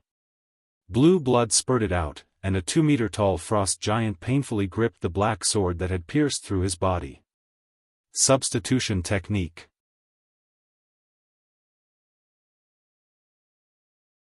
Chapter 453. Rog had not used the substitution jutsu in a battle for a long time. As he mastered more and more ninjutsu, there were fewer and fewer battles where he needed to use the substitution jutsu. Even so, when he used this ninjutsu that he had not used for a long time, he did not feel unfamiliar with it. When the black sword in Hela's right hand stabbed towards him, he randomly picked a target from the frost giants around him and let this unlucky guy take the hit for him. In Naruto's world, the substitution jutsu was one of the 3 entry-level ninjutsu. Those who did not learn the substitution jutsu were not even qualified to graduate from the ninja academy. However, in this world, the substitution jutsu was definitely a godly technique for dodging attacks. Even if there was a limit to its range, it did not affect this point at all. Compared to when he first learned the substitution jutsu, Rog's range was now several times larger, enough to allow him to dodge most attacks except for large-scale ones. For example, at a time like this. When she blocked Rog's Kusanagi sword, Hela did not feel that there was anything praiseworthy about his attack this time. However, when Rog used the substitution jutsu that she had never seen before and could not even see through, Hela's expression appeared as if she had seen a new prey. In an instant, he replaced her position with the frost giants and let them take the hit that should have been taken by her. Interesting. Hela did not pay attention to the frost giants that were still struggling in pain. She released her right hand and directly abandoned the black sword. For Hela, this black sword was a consumable that she did not need to care about at all. However, when she released her right hand and threw away the black sword, Rog, who had disappeared, once again appeared in her sight. She saw him stepping on the frost giant's head, and when the frost giant fell due to gravity, he swung the Kusanagi sword that was wrapped in lightning. Lightning release, Chidori blade. After testing it out, he roughly understood the strength of the black sword. Since the Kusanagi sword under normal conditions could not cut through it, then he would try the more lethal and sharper Kusanagi sword, Chidori blade. While Hela had plenty of combat experience and exquisite techniques, she had never met an opponent like Rog, who did not play by the rules. Normal people would choose to pull away after their first attack failed and redeploy a second attack. However, Rog did not do so. Although he had used the substitution technique and let the unlucky frost giant take the blow for him, the frost giant's body was still very weak. However, he did not distance himself from them. Instead, he hid in the blind spot created by the frost giant and the frost behemoth. Because of the angle, Hela, who was sitting on the frost behemoth, did not notice his little action immediately. Instead, she thought that he had chosen to distance himself from her like everyone else. When Hela let go of her right hand and tried to find him, he instantly appeared above the falling frost giant from her blind spot. When she saw Rog stepping on the frost giant's head, Hela's right hand once again summoned the black sword, and the black sword in her left hand immediately attacked him. However, to Rog, Hela's movements were too slow. In this kind of high-speed close-range combat, even a delay of 0.01 seconds would cause irreparable consequences. The Kusanagi sword in Rog's hand drew a beautiful arc, and under Hela's gaze, he instantly appeared in front of her. Chi. The Kusanagi sword with lightning wrapped around it slashed through Hela, cutting off one of the sharp horns on her helmet. It was not that Rog did not want to directly cut off Hela's head, but he did not have such a chance. While the black swords in Hela's hands could not stop him in time, her strangely shaped black helmet with 10 sharp horns managed to block his unexpected attack. At the start, Rog was still curious as to why the goddess of death would choose such a strange helmet. Now, he knew. This black helmet was not only a decoration that made Hela look more domineering, but it was also a protective equipment with good defensive effects. At the very least, when Hela was wearing this helmet, Rog would definitely not choose to attack her head with his bare hands. Lightning blink. While the final result was a little different from what he had imagined, he did not hesitate and directly used lightning blink to leave the frost giant's head. When the frost giant with the black sword in its chest fell heavily in front of the frost behemoth, the black horn that was cut off by the Kusanagi sword, Thousand Bird's blade fell onto the frost behemoth's body, then bounced up slightly and fell onto the thick frozen ground. "You're good, at least much better than Thor." Looking at the black horn that had fallen to the ground, Hela's expression did not change as she spoke to Rog, who was dozens of meters away. Then, under Rog's gaze, Hela raised her right hand and gently touched the horn that had been cut off by Rog. When Hela's right hand touched the smooth surface of the cut, a ghostly green light lit up, and the black horn that had been cut off quickly returned to its original state. At the same time, the black horn on the ground turned into a bundle of black hair. "It's actually hair." Seeing this scene, Rog revealed a look of doubt. All this time, he had thought that Hela was wearing a strange helmet.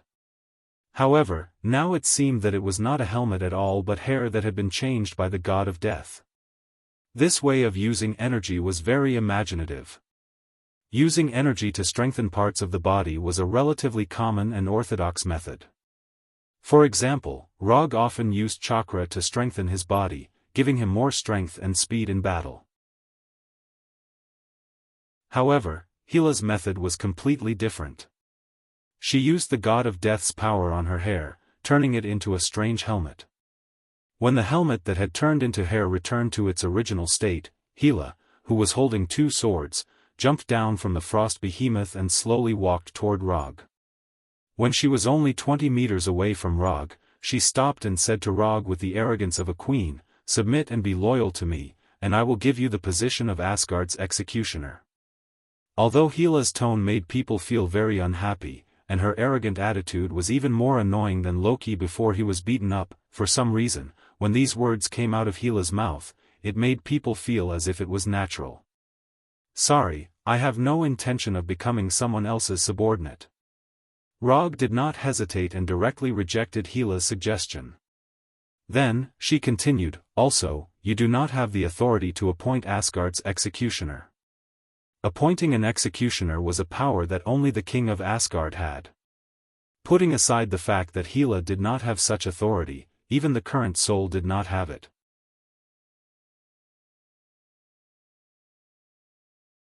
Chapter 454.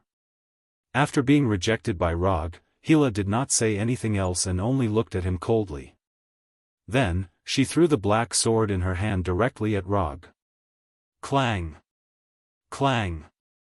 Hila's throwing attack was no threat to Rog, who had activated his 3-tomo Sharingan.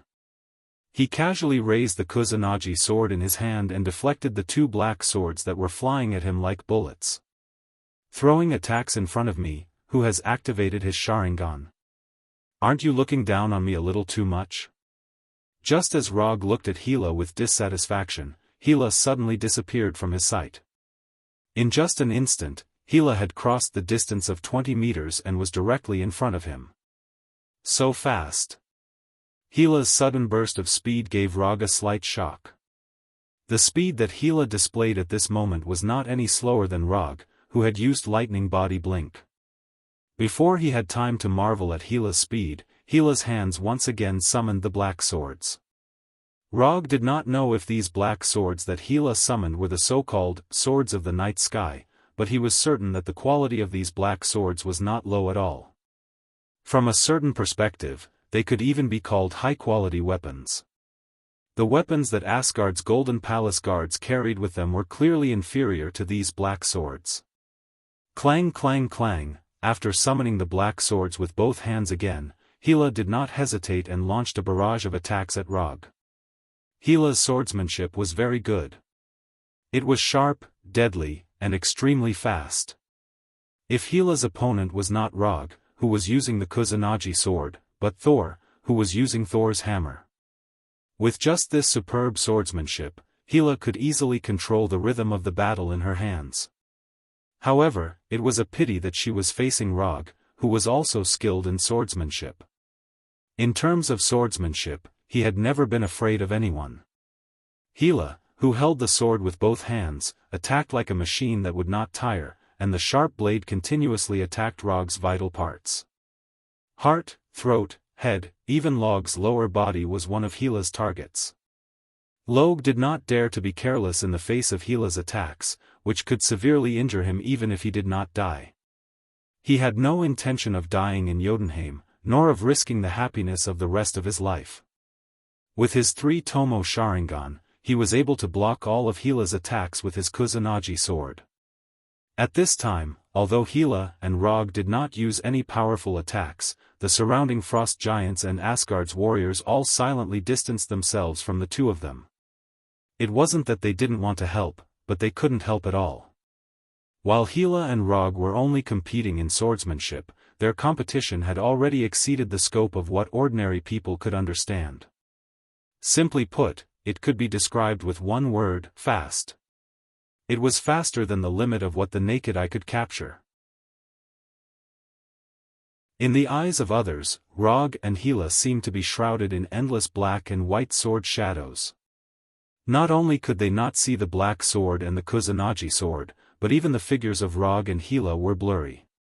On the other side of the battlefield, when Tani saw Rog and Hila competing in swordsmanship, he tried to ask Friday on Mark 46 to analyze their fighting style.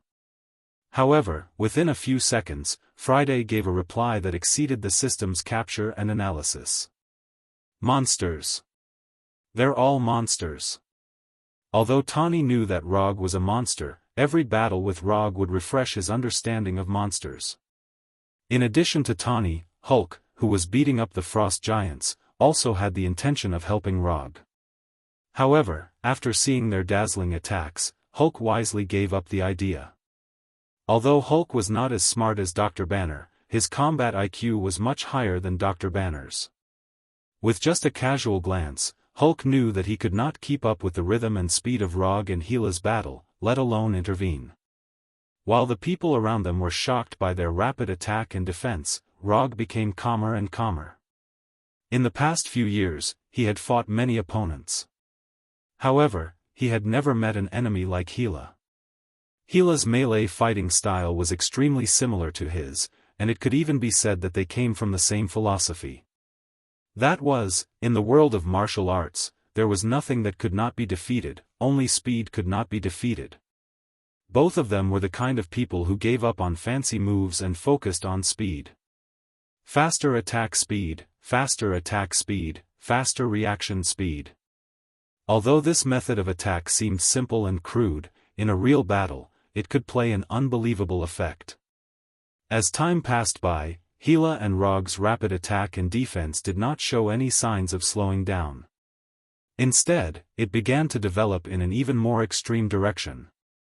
They both knew very well that once one of them could not hold on, it would be a one-sided crushing situation. If they were slower by one sword, they would completely lose the initiative. Because he was holding the sword with one hand, Rog began to slowly fall into a situation where he was more defensive than offensive.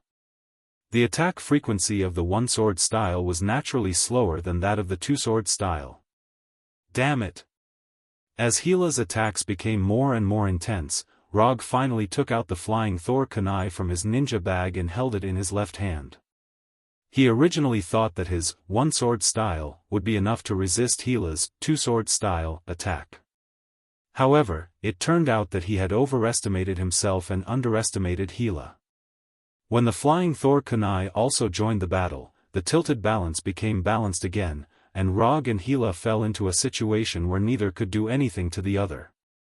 Double sword style Rog versus double sword style Hila.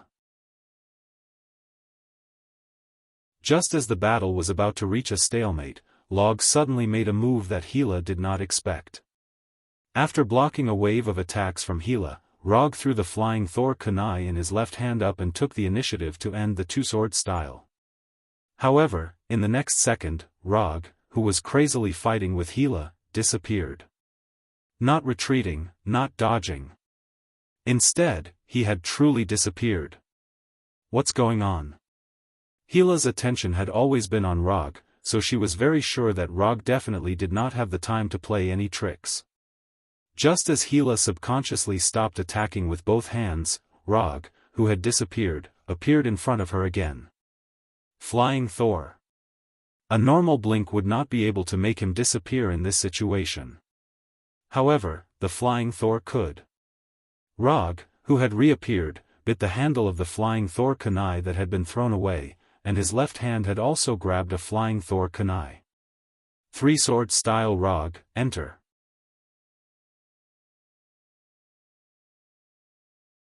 Chapter 455. Whether it was using his mouth to bite the kunai or fighting with three weapons at the same time, none of them were Rog's original ideas. However, this did not stop him from using these techniques in battle. When it came to imitating physical techniques, the Sharingan could be said to be omnipotent. Taking advantage of the moment when Hila stopped attacking, Rog, who had returned from the Flying Thunder God, quickly entered a berserk state.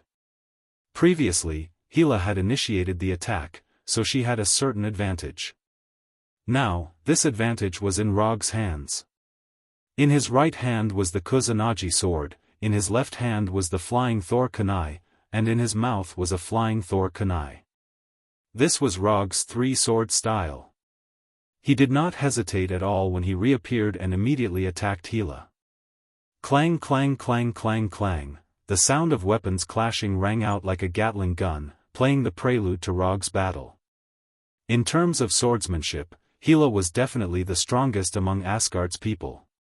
Even Fandral, who was also famous for his swordsmanship among the three warriors of Sengoku, was far inferior to Hila in this aspect.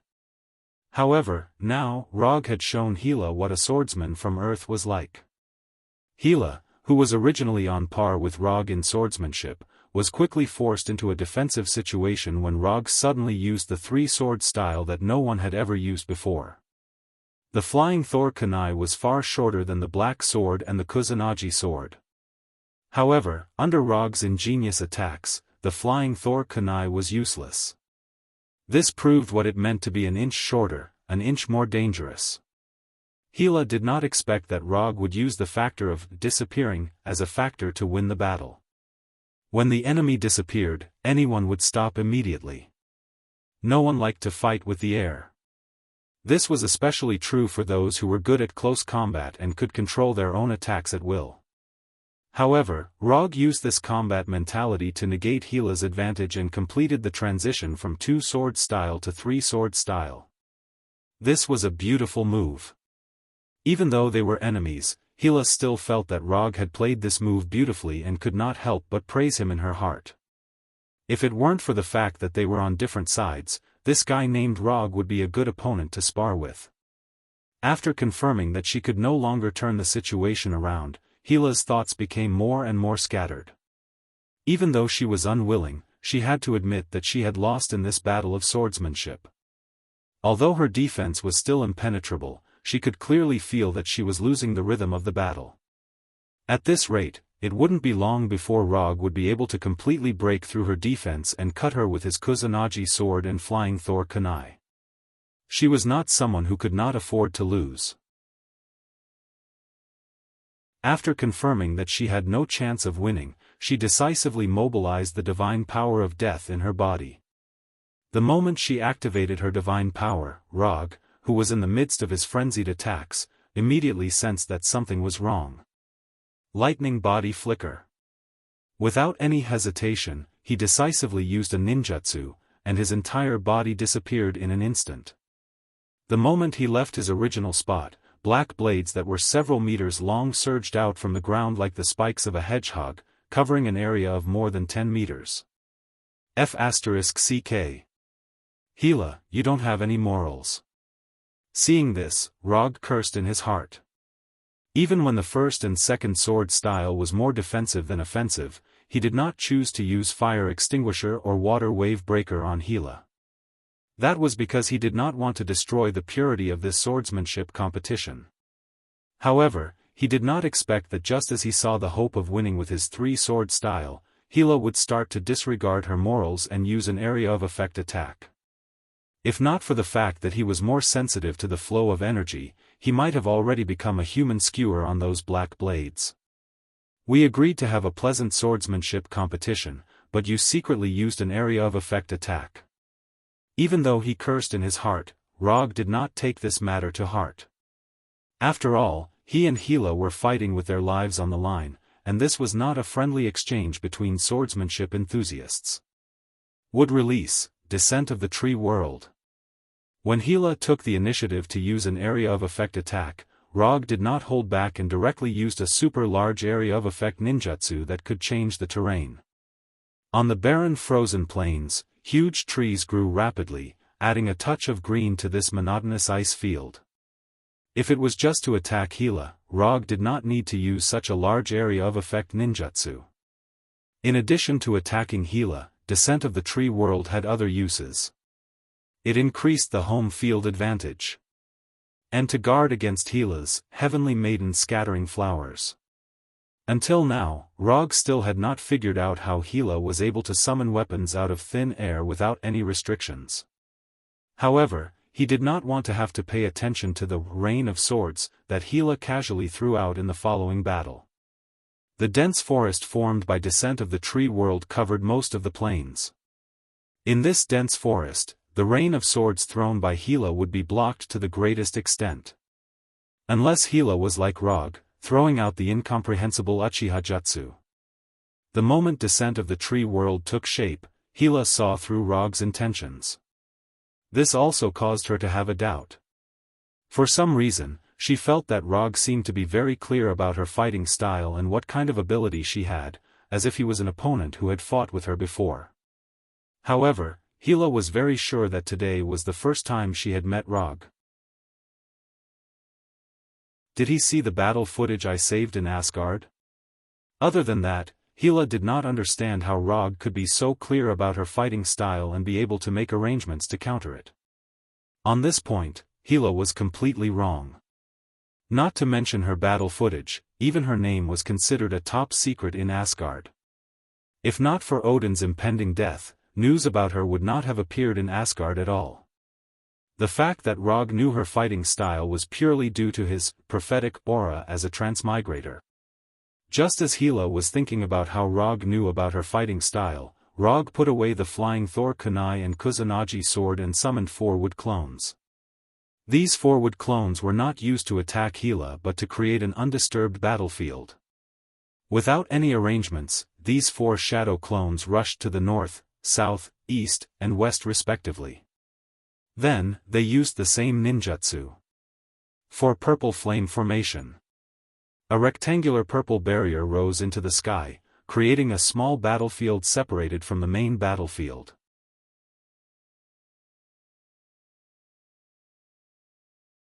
Chapter 456. When the four purple flame formation was completely formed, Rog, who put away his weapon, took a deep breath. Then, he put his hands together and clapped hard.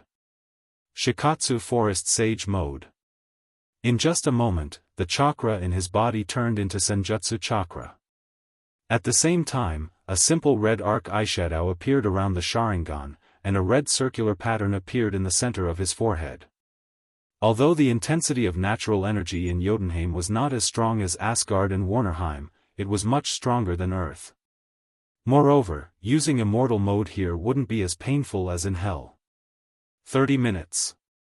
After the chakra and sage mode were further improved, the duration of sage mode was also increased.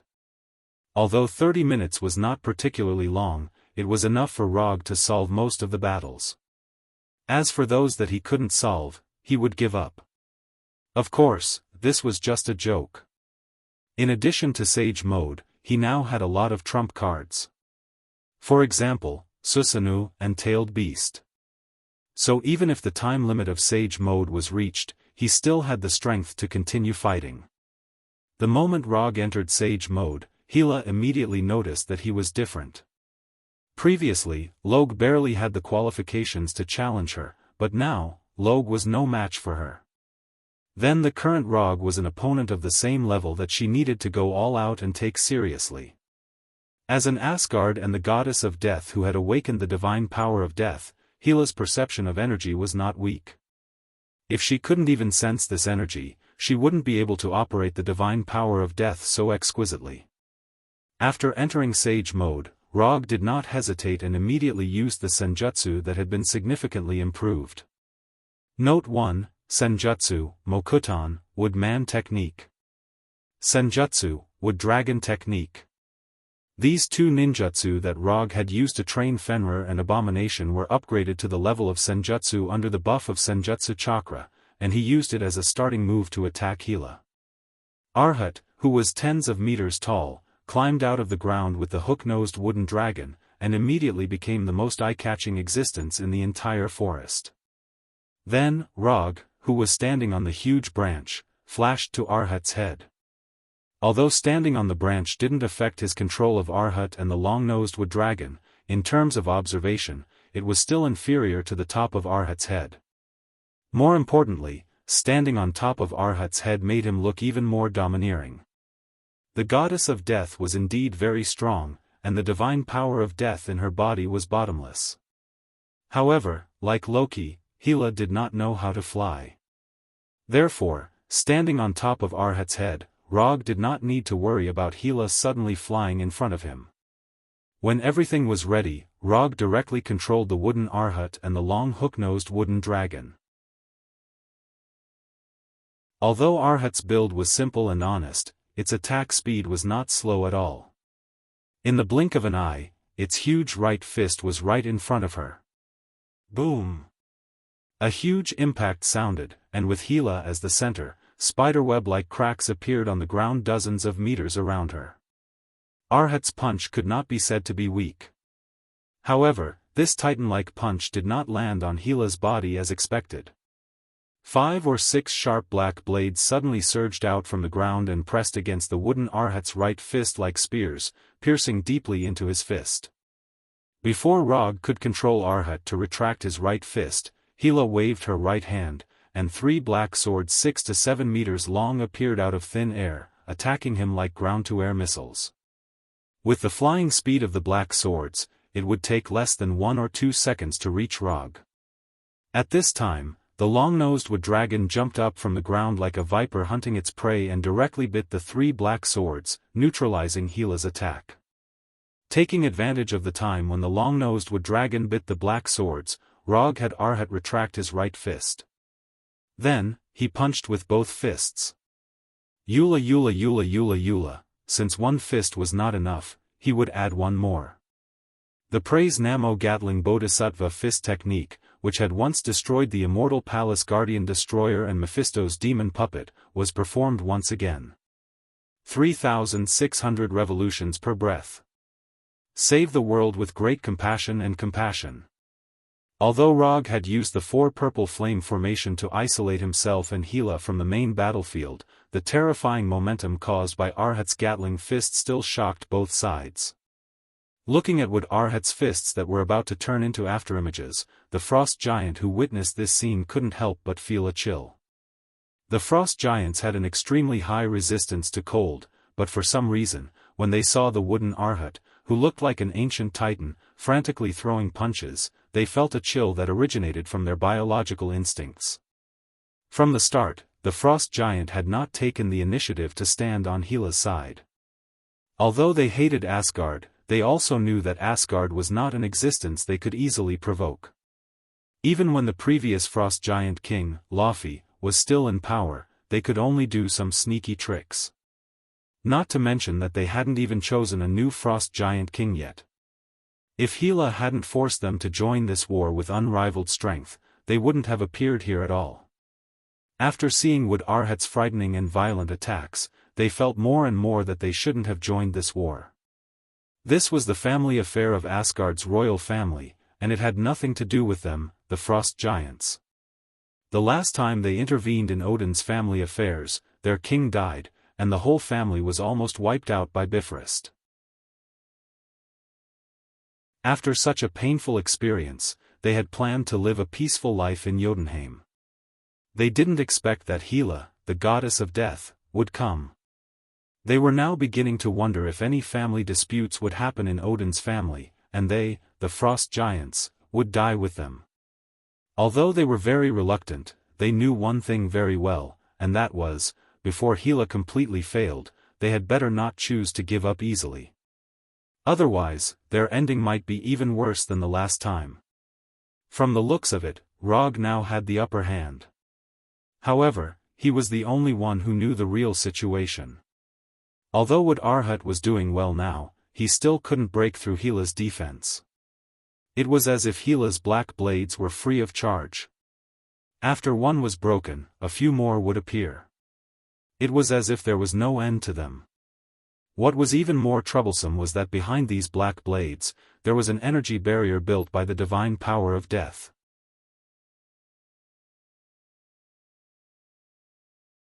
Chapter 457.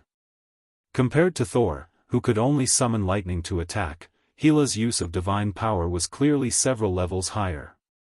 Strengthening the body, creating weapons out of thin air, awakening the dead, energy barrier, this was only the ability that Hela had displayed so far. As for whether she had any other hidden methods, only she knew. When Wood Arhat broke the black longsword that Hela summoned again, Rog stopped this seemingly powerful praise of Namo Gatling Bodhisattva fist technique that did not hurt Hela at all. Without his control, the huge Wood Arhat quickly returned to the form that Wood should have, turning into a huge wooden sculpture that was dozens of meters tall. The moment Wood Arhat stopped moving, 4 or 5 black blades that were dozens of meters long shot out from the ground where Hela was, piercing through the motionless Wood Arhat. Rog did not care that Wood Arhat was pierced. When the black blades shot out of the ground, he flashed from the top of Wood Arhat's head to the head of the long hook-nosed wood dragon. At the same time, he controlled the wood dragon to fly directly toward Hela on the ground. Although the wood dragon's size was not as shocking as Wood Arhat's, the slimmer long hook-nosed wood dragon had a speed that far exceeded Wood Arhat's.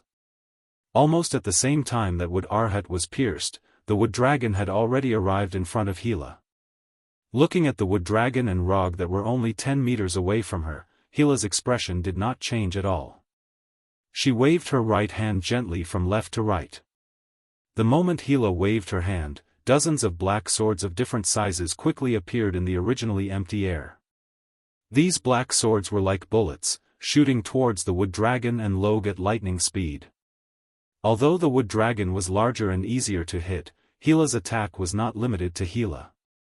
Under Hela's invisible control, most of these black swords attacked Rog, who was standing on the wood dragon's head. To catch bandits, first catch the king. As a commander who had led Asgard's army to conquer the 9 worlds, Hela was not unaware of this. In the blink of an eye, these dozens of black swords from different directions arrived in front of Rog. Then, they completely pierced through his body. No! This is not Rog's original body. As soon as the black swords hit Rog, Hila felt that something was wrong. Although she did not understand Rog's fighting style, she knew one thing. That was that Rog, who had almost defeated her in swordsmanship, would definitely not be so easy to hit. Just as Hila expected, the moment the black sword pierced through Rog's body, Rog, who looked no different from a real person, suddenly turned into a three-legged giant black crow with 3 black magatama in its red eyes. It screeched and flew in all directions. Sharingan reality illusion, 8 crow clone. Normal illusions would not work on her at all. Even the more powerful Sharingan illusions had a high risk of failure. Unless you use Manjikyu Sharingan to cast Genjutsu, or break the boundary between reality and illusion, and use Genjutsu that is similar to reality. Sharingan reality illusion. This was not a part of the Sharingan illusion system, but a brand new illusion that combined the Sharingan illusion and the reality gem. Using the reality gem, Rog turned the illusory Sharingan illusion into something real, creating this strange and realistic scene. Dozens of three-legged Yagata crows screeched as they flew in all directions, circling around Hila like hawks trying to catch their prey. At the same time, the wood dragon that had been hit in the eyes and face by the black swords crossed the last 10 meters, opened its huge mouth full of sharp teeth, and swallowed Hila on the ground. Hila did not care about the attack of the wood dragon. With her speed, if she wanted to avoid the long hook-nosed wooden dragon's beast-like attack, she could leave before the wooden dragon opened its mouth. However, she did not do so. With the energy barrier built by the divine power of death, not to mention that the wood dragon was just a wooden creature. Even if the long hook-nosed wood dragon was a real dragon, she wouldn't take it to heart. At this time, she was more concerned about Rog, who had just turned into 8 crows. Although Hila was not a mage, she was no stranger to illusions. To some extent, she could even be regarded as proficient in Asgard magic. It was precisely because of this that she was so concerned about the Sharingan reality illusion that Rog had just cast. The reason why illusions were called illusions was because it was an illusory existence. And the reality illusion that Rog had just cast clearly broke the most basic essence of illusions. End this quickly. Use the fastest speed to defeat this strange earthling. Then find out what method he used to break the boundary between reality and illusion. As the princess of Asgard and the goddess of death, there were not many things that could interest Hila. For example, the throne of Asgard or the reality illusion that Rog had just cast. Of course, what Hila wanted was not Rog's method of turning into 8 crows. What she was interested in was what was behind this illusion. What she wanted was Rog's method of breaking the boundary between reality and illusion. As long as she mastered the mystery, she could make the underworld that she longed for appear in this world. Thinking of this, Hila did not hesitate. The energy barrier protecting her instantly turned into a terrifying energy impact. Boom! The wood dragon's huge head instantly exploded. Hila, who was wrapped in the dark green divine power of death, slowly landed on the ground, her eyes constantly sweeping across the 8 crows flying in the air. Although Hila did not know how Rog did it, she knew that Rog's real body was one of the 8 crows. Finding Rog's real body among dozens of identical 8 crows might be a very difficult task for others. However, 2 to 3 seconds was enough for the goddess of death, Hila. Although these 8 crows flying and screaming in the sky looked exactly the same, Hila soon discovered the difference. Most of the 8-foot crows had 3 black tomo in their eyes. In the eyes of one of them, there was a triangular dart-shaped pattern. Found you. Gathering the divine power of death in her legs, Hila gently leaped and arrived in front of this 8-foot crow with completely different eye patterns. Just as she was about to slash the black sword in her hand at this different 8-foot crow, this 8-foot crow suddenly spoke. "I've been waiting for you for a long time." This was Rog's voice. Gila instinctively sensed that something was wrong, but it was too late. Before Gila could react, the flying 8-foot crow spoke again. "Welcome to my Tsukuyomi world."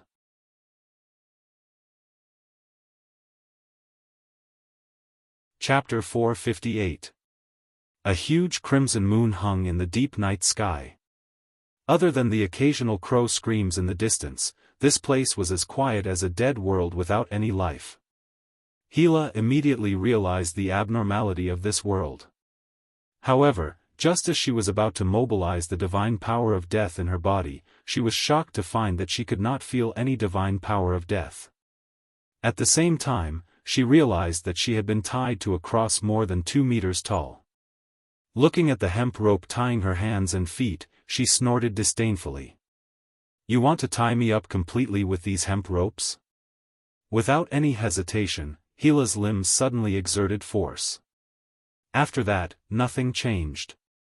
This is impossible. This is absolutely impossible. The moment she could not sense the divine power of death, Gila knew that she was in an illusion.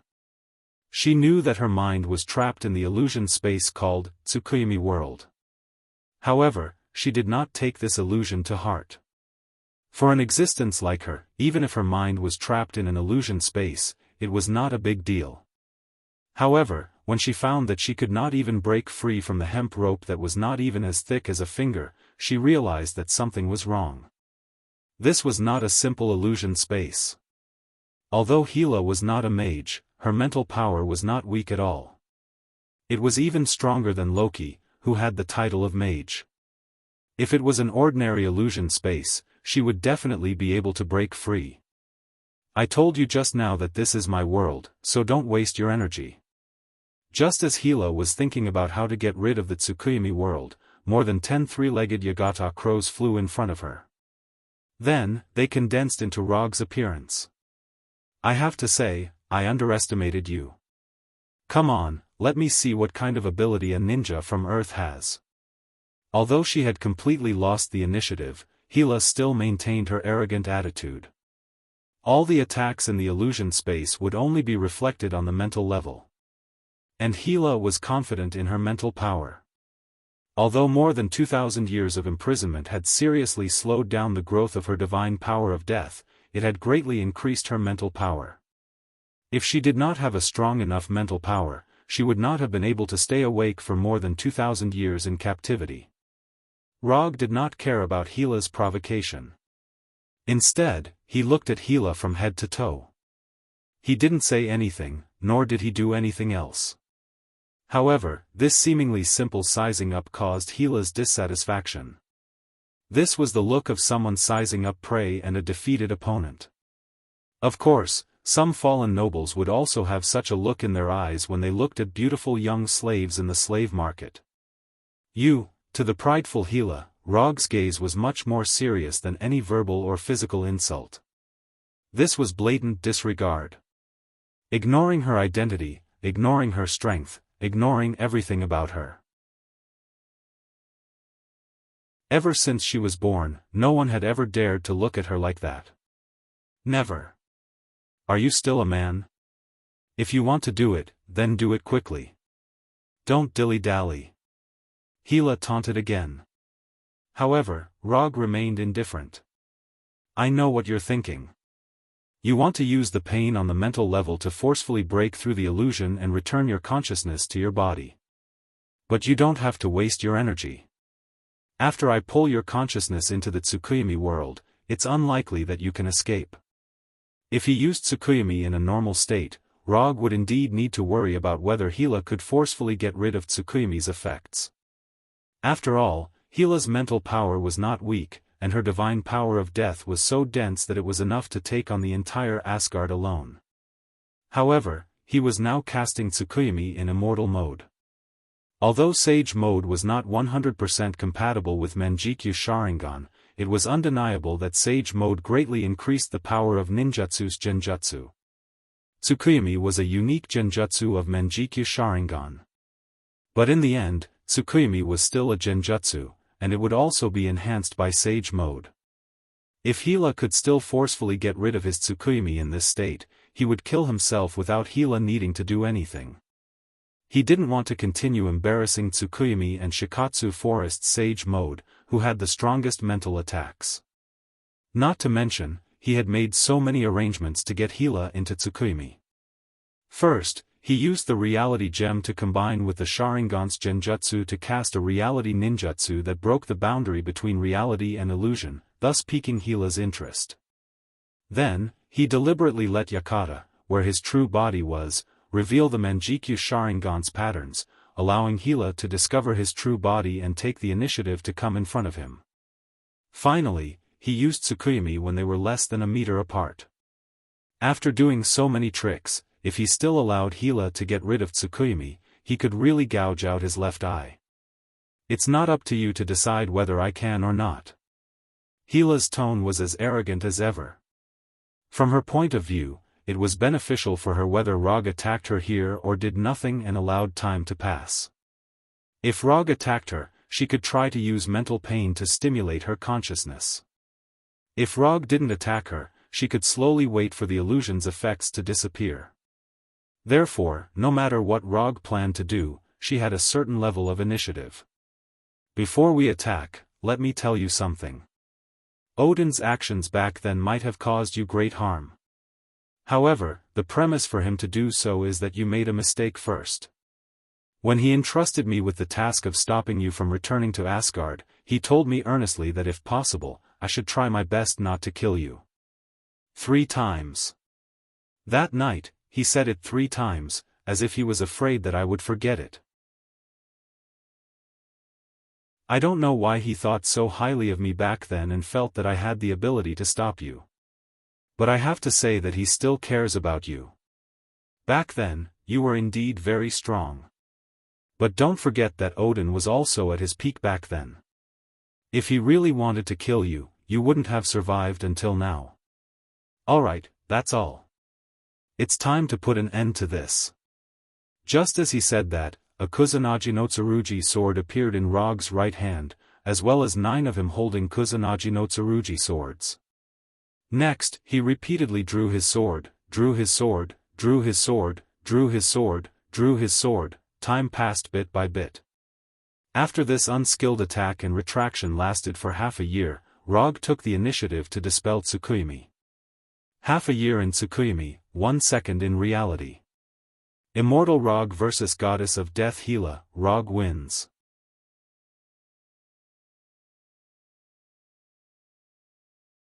Chapter 459. Although the battle on the main battlefield was not over yet, the second family dispute in Odin's family had already come to an end. Whether the Frost Giants and the Undead Army chose to resist to the end, this war would end with Asgard's victory. Hela had lost. The Frost Giants and the Undead Army were destined to lose. I will fulfill my promise with Odin and spare your life. As long as you don't return to Asgard, you can go wherever you want. Rog looked at Hela, who was half kneeling on the ground, and said indifferently. Then, he closed his Mangekyo Sharingan and removed Sage Mode and would clone. Hela still had a large amount of divine power of death in her body, but her mind was severely damaged, and it was impossible for her to continue fighting. If she wasn't Asgard and had used the divine power of death to strengthen her body, she wouldn't even be able to half kneel. The attack lasted for half a year before Hela's mind was completely destroyed. Both of them were hit by Tsukuyomi. Hulk lasted for 3 days, while Luo Nan lasted for 5 days. Hulk had the strongest body, but his mental power was the weakest among the 3 of them. Therefore, his resistance time was the shortest among the 3. When the 4 violet flame formation completely dissipated, Rog used quantum teleportation and came to the other side of the forest. After confirming that Hela could no longer see his figure, he sat on the ground without caring about his image and closed his eyes. Maintaining the Tsukuyomi for half a year was also a great burden on his mind.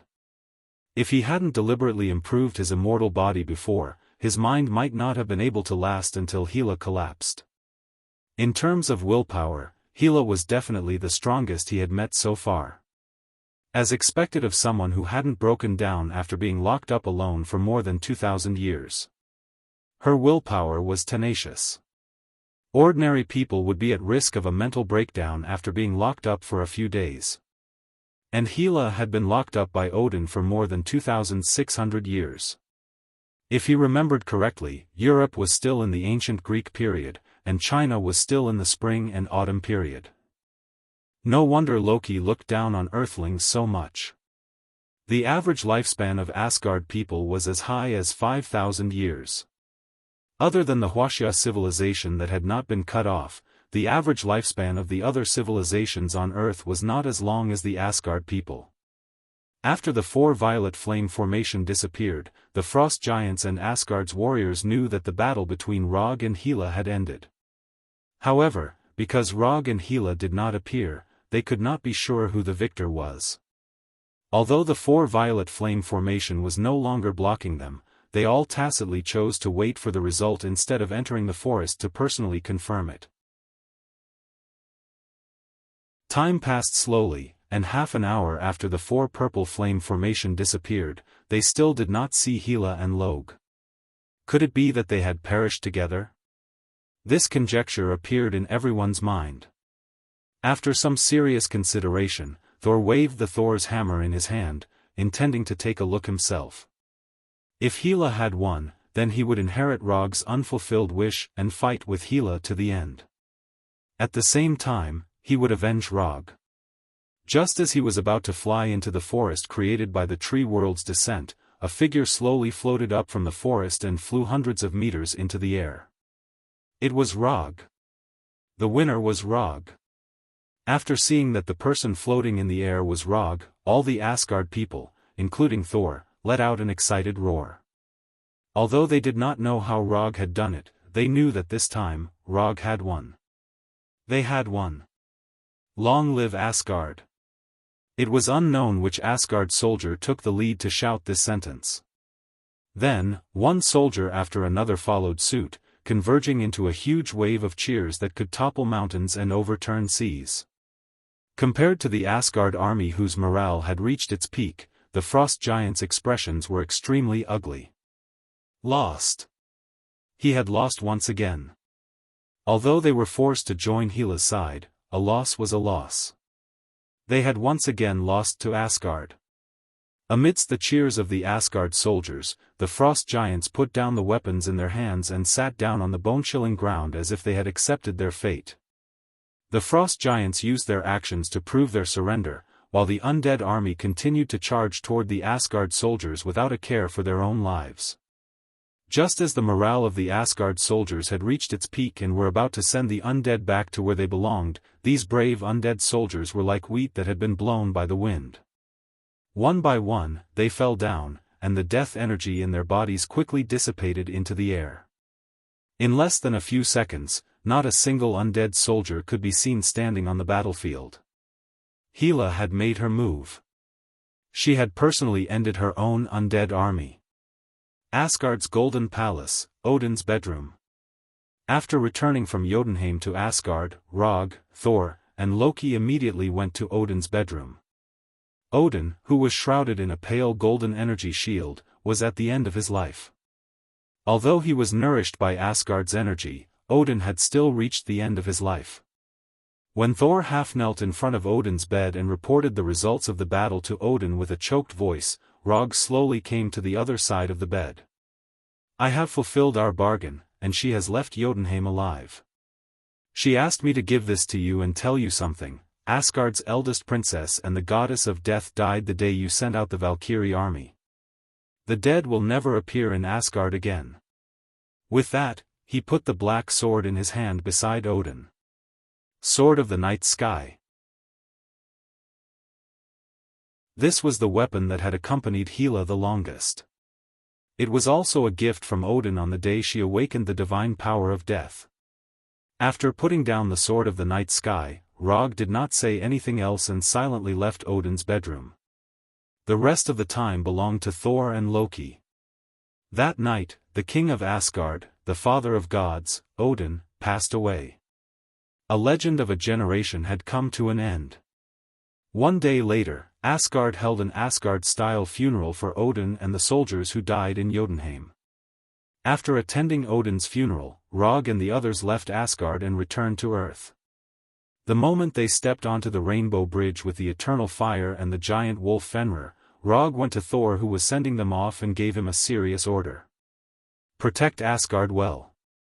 If you need anything, contact me at any time. Also, be careful of Thanos.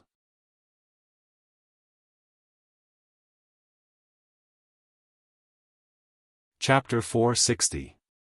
Although the current timeline was becoming more and more different from what he remembered, and even began to develop in a direction that no one knew. But no one knew if Thanos, the crazy titan, would directly take the space gem after Odin's death. In order to prevent Saul from truly becoming a loner, Loge had specifically instructed him to take care of himself. Be careful of Thanos? However, Thor did not understand Rog's meaning at all. Although Asgard was a universal civilization, it was different from the Kerry Empire and Xander. Asgard was the kind of existence that did not like to deal with the outside world. Except for the Nine Lands, Asgard did not care about other things that happened in the universe. Yes, be careful of Thanos. If you meet him, remember to contact me immediately, don't try to be brave. Because of himself, the current Thor was weaker than Rog's memory. According to the original timeline, Thor should have completely awakened the power of thunder, instead of still foolishly thinking that he could only control lightning through Thor's hammer. What's more, even if Thor was truly awakened, there was still a long way to go before Thanos.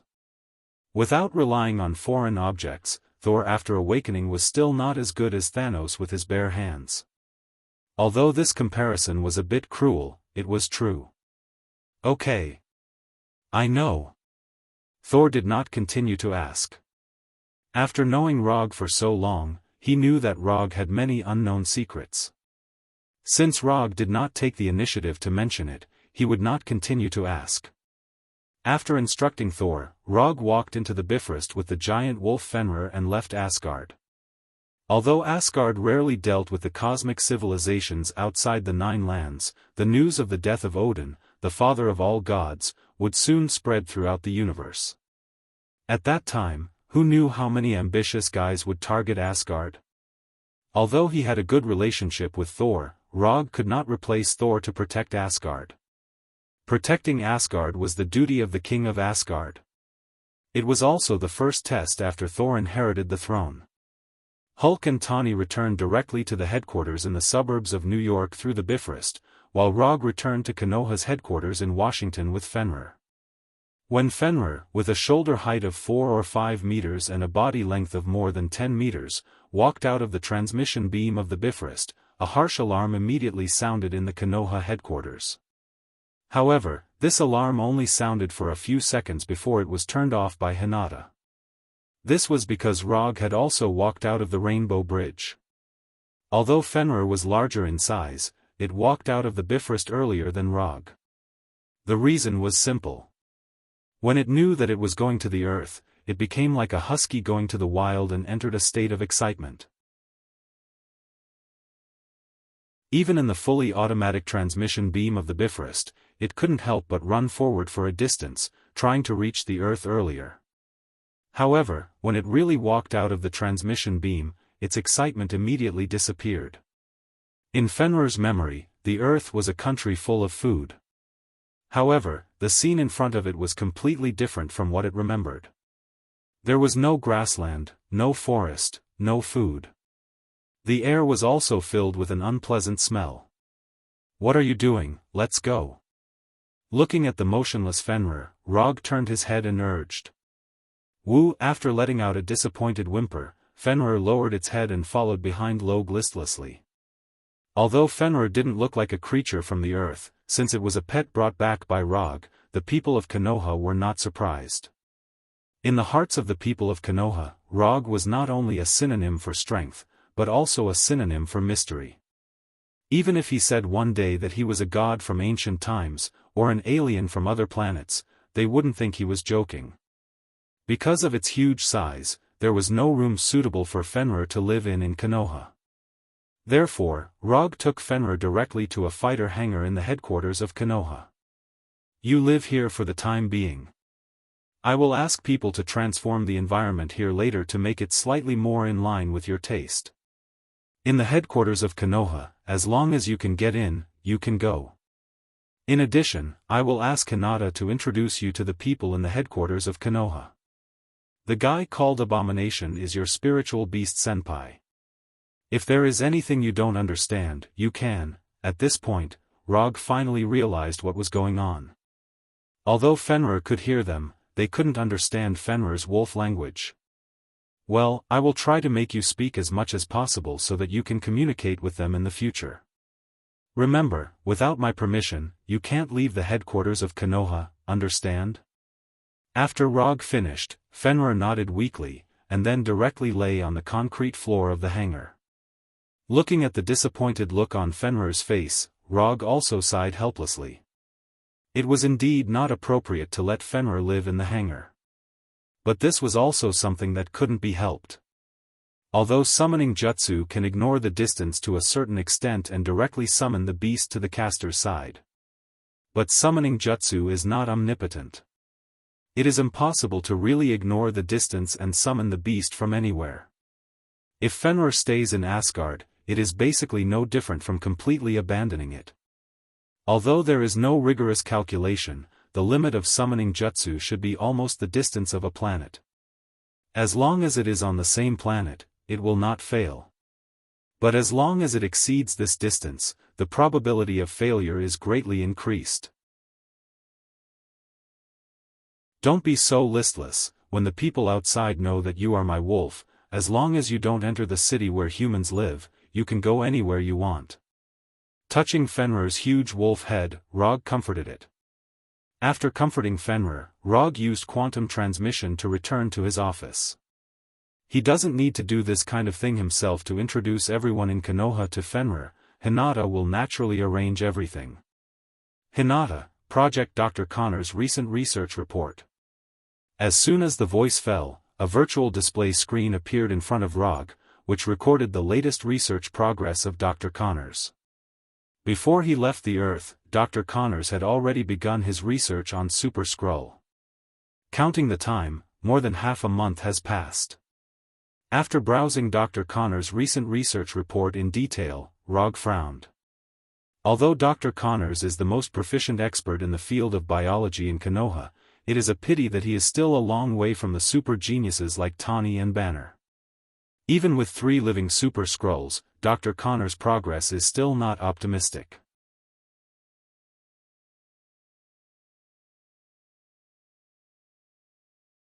Chapter 461. It can't go on like this. Konoha must train a team of scientific talents. At this moment, Rog once again envied Orochimaru. In Naruto, some people believe in bloodline, some believe in will, some believe in innate inheritance, and some believe in acquired effort. Only Orochimaru believes in science. Because of this, when all the villains died in various ways, only Orochimaru succeeded in surviving. And if there is no accident, he will even live longer than those destined protagonists. Science changes life. Science changes fate. Orochimaru is a living example. Hinata, help me search for a scientist. His name is Reed Richards. By the way, where are Susan Stone, Johnny Stone, and Ben Graham in his team? In this world, there are many genius scientists. But there are very few who can really reach the level of Tani and Banner. And Reed Richards happens to be one of them. Reed Richards is currently conducting experimental research on the effects of high-energy cosmic storms caused by the coronal solar wind on the evolution of early planetary life on the space station in outer space. Susan Stone and the other 2 are also in the research team. Within a few seconds, Hinata projected the relevant information on the display screen. The effects of high-energy cosmic storms on the evolution of early planetary life? Rog was not surprised that Hinata could find Reed's whereabouts. What he wondered was how Hinata knew that Reed was working on this project. This kind of project is a research project that needs to be strictly confidential at first glance. How do you know about their research project in the space station? Rog asked curiously. A week ago, Reed Richards submitted a related project application to Konoha, hoping to get financial support and equipment support from Konoha. Hinata quickly explained. At the same time, she displayed Reed's application report. Glancing at Reed's application report, Rog had more and more questions in his mind. This kind of research has always been the research scope of biological research institutions and NASA. Why did he apply to Konoha? If Rog remembered correctly, Konoha should be a military group, not a scientific research institution. Half a year ago, when you were practicing in Konoha, I synchronized the research data of number 2. From the second database, I integrated the contents of weapons research, biological research, civilian technology, and so on. Combined with Dr. Connor's research results, I established a research institute affiliated with Konoha. While Hinata was explaining, an institution named Konoha Science and Technology Laboratory appeared on the screen. Konoha Science and Technology Laboratory? Looking at this familiar name, Rog remembered something that he had neglected. When he was training in Konoha's hidden village, Hinata mentioned to him the proposal to establish a laboratory to improve the research and development level of Konoha's technology. At that time, he agreed to the proposal, but he quickly put this matter to the back of his mind. Show me the current research projects in the laboratory. Then, the display in front of him changed again. There were many ongoing projects in the laboratory, covering mechanical engineering, quantum physics, new energy, artificial intelligence, biology, genetic engineering, medicine, and many other fields. In addition to the research carried out with the data and equipment he brought back from the Kerry Empire and Xander, the laboratory also sponsored a lot of private research. After quickly browsing through the dozens of research projects being carried out in the laboratory, Rog sighed.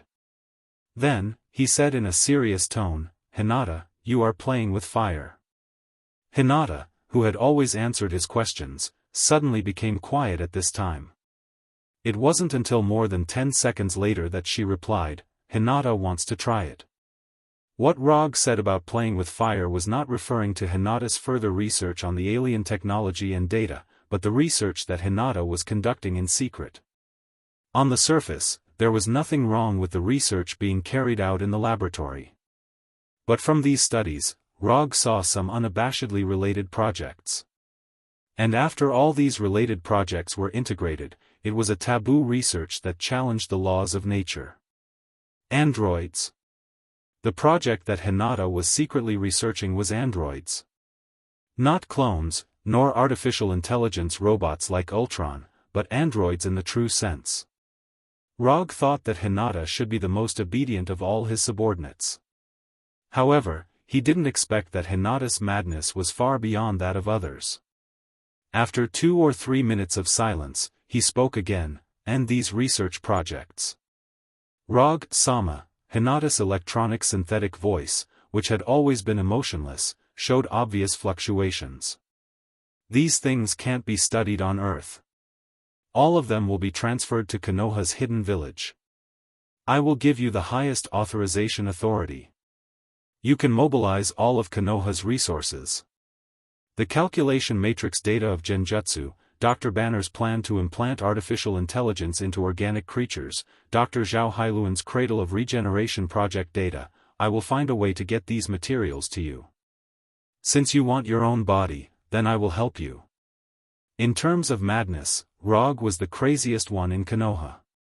"Thank you, Sama." Hinata replied immediately. "Don't thank me, whether you can study the results you want depends on you. I only have one requirement, your new body can only be the same as the holographic image.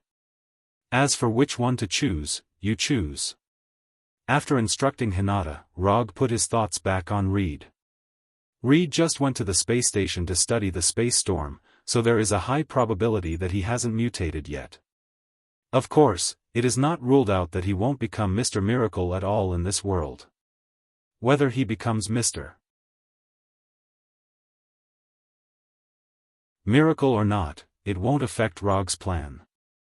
What he wants is just Reed's brain that is so smart that it seems to have been turned on. As for whether he mutates or not, whether he can become Mr. Miracle or not, it doesn't matter. Compared with Mr. Miracle, Rog cared more about the man named Doom. Dr. Destruction. Victor Von Doom. In this world where superheroes either relied on superpowers or advanced technology, deity Doomu was the only man who believed in science and practiced magic. He has no superpowers, but he used his super-smart brain to invent various high-tech equipment and learn magic. He was born in the poor and backward small Eastern European country of Ladovinia, but he overthrew the feudal rule here with his own ability and turned the small agricultural country of Ladovinia into a high-tech modern country. Doom may not be a good person in the conventional sense, but he is definitely a very charismatic person.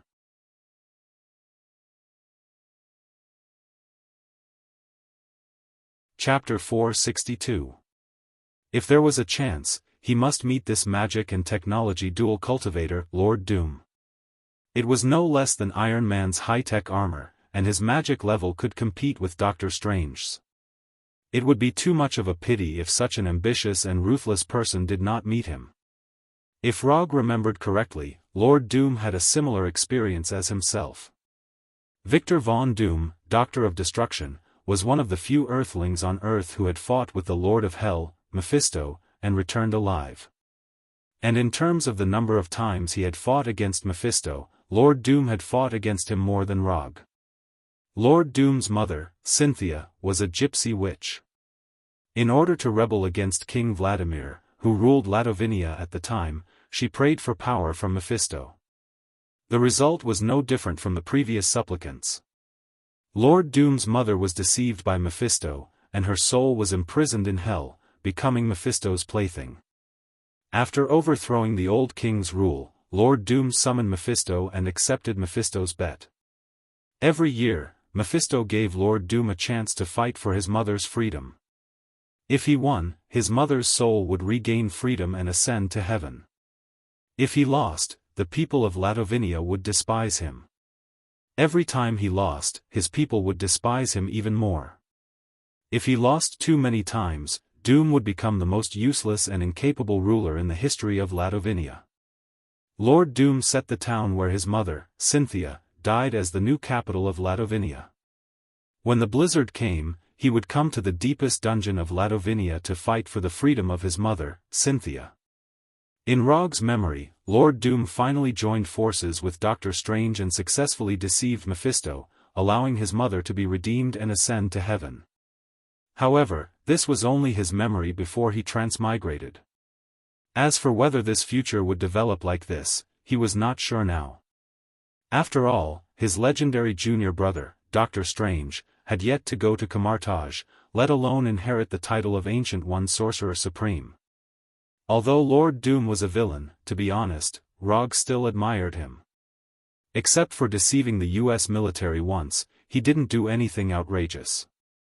Note 1, from the perspective of the people of Ladovinia, he could even be regarded as a wise ruler who liberated Ladovinia. Rog wasn't sure what others thought of Lord Doom. But from his point of view, he admired Lord Doom's behavior of fighting against Lord Mephisto in order to save his mother's soul. After temporarily putting aside his appreciation for Lord Doom, he opened the information he had collected by the intelligence department. Although Sir God Dumb basically didn't leave Ladovinia, Rog didn't forget to ask the intelligence department to collect information on him. After browsing through the information collected by the intelligence department, he found that Sir God Dumb's life experience was basically not much different from what he remembered. Doom was Doom was Doom was Doom was Doom was Doom was Doom was Doom was Doom was Doom was Doom was Doom was Doom. When he resisted the rule of the old king, some of his small inventions attracted the attention of the US military, which brought him to the United States. During his days in the United States, he received professional scientific education and invented many new weapons for the military. It was also during this period that Lord Doom met Mr. Fantastic Reed, who was also studying in the academy. In the end, he was expelled from the school because of an experimental accident and he was disfigured. Although the military didn't mind the little accident he caused, he had no intention of continuing to stay in the United States. He destroyed all the inventions he left for the military and quietly left the United States. Lord Doom's information in the United States was the most complete. Even the dormitory he lived in at the time and the girl he almost had a relationship beyond friendship with were recorded. However, the detailed records ended there. Following that, there were some scattered pieces of information. For example, Lord Doom, who was disfigured, returned to Ladovinia at some point and then relied on the destruction robots and magic he invented to overthrow the rule of the old king. At the end of the information, there was also the internal structure and programming algorithm of the destruction robot specially collected by the intelligence department. Although Konoha's intelligence department is not weak, it is not strong enough to inquire about the top-secret information of other countries at will. The reason why they can get this information about the destruction robots is purely because Lord Doom used this information as a compulsory subject for high school students in Ladovinia and as a graduation exam content.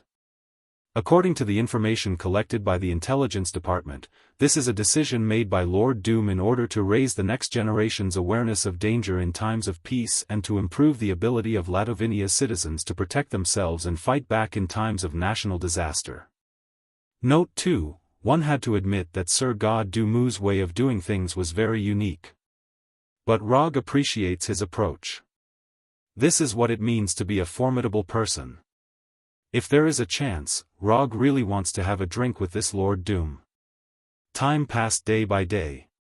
Because he had just completed the commission of Thor, Rog didn't have much interest in wandering outside these days. He stayed at Konoha's headquarters to digest the reward he just received. Plus the 350 ninja coins reward he got from the commission, he now has 660 unspent ninja coins. Although the number is a lot, he doesn't have anything in particular to exchange for now, so he didn't exchange any new ninjutsu or Kekkei Genkai for himself. In the past few days, his main focus has been on the Eternal Fire. Like the Infernal Fire, the Eternal Fire is also a supernatural special flame. And in terms of energy level, the Eternal Fire is a little higher than the Infernal Fire. However, unlike the Infernal Fire that can perfectly match humans, the Eternal Fire's compatibility with humans is not high. The Eternal Fire is the most powerful treasure of the flame giant Surtur. After combining with his crown, it can grow to the point where he can destroy Asgard with a single sword strike. Although Rog got the Eternal Fire that Surtur dreamed of getting back, now there is an awkward problem in front of him. He is not the flame giant Surtur. He can't perfectly match the Eternal Fire. It's not difficult for him to simply use the Eternal Fire. But if it's just simple use, it will undoubtedly be a great waste of the Eternal Fire. As a careful ninja, he absolutely can't tolerate this kind of wasteful behavior. After studying it carefully for 3 days and confirming that he can't exert the power of the Eternal Fire to the maximum by relying on his own ability, he remembered his cheap teacher. Sorcerer Supreme Ancient One. The strongest sorcerer on Earth, no one can compare to him. Even if the scope is expanded to the entire universe, Sorcerer Supreme Ancient One is one of the strongest peak existences in the magic domain. At this time, Rog once again understood why his fellow travelers were keen to bring an old man with them. If you have difficulties, find your teacher.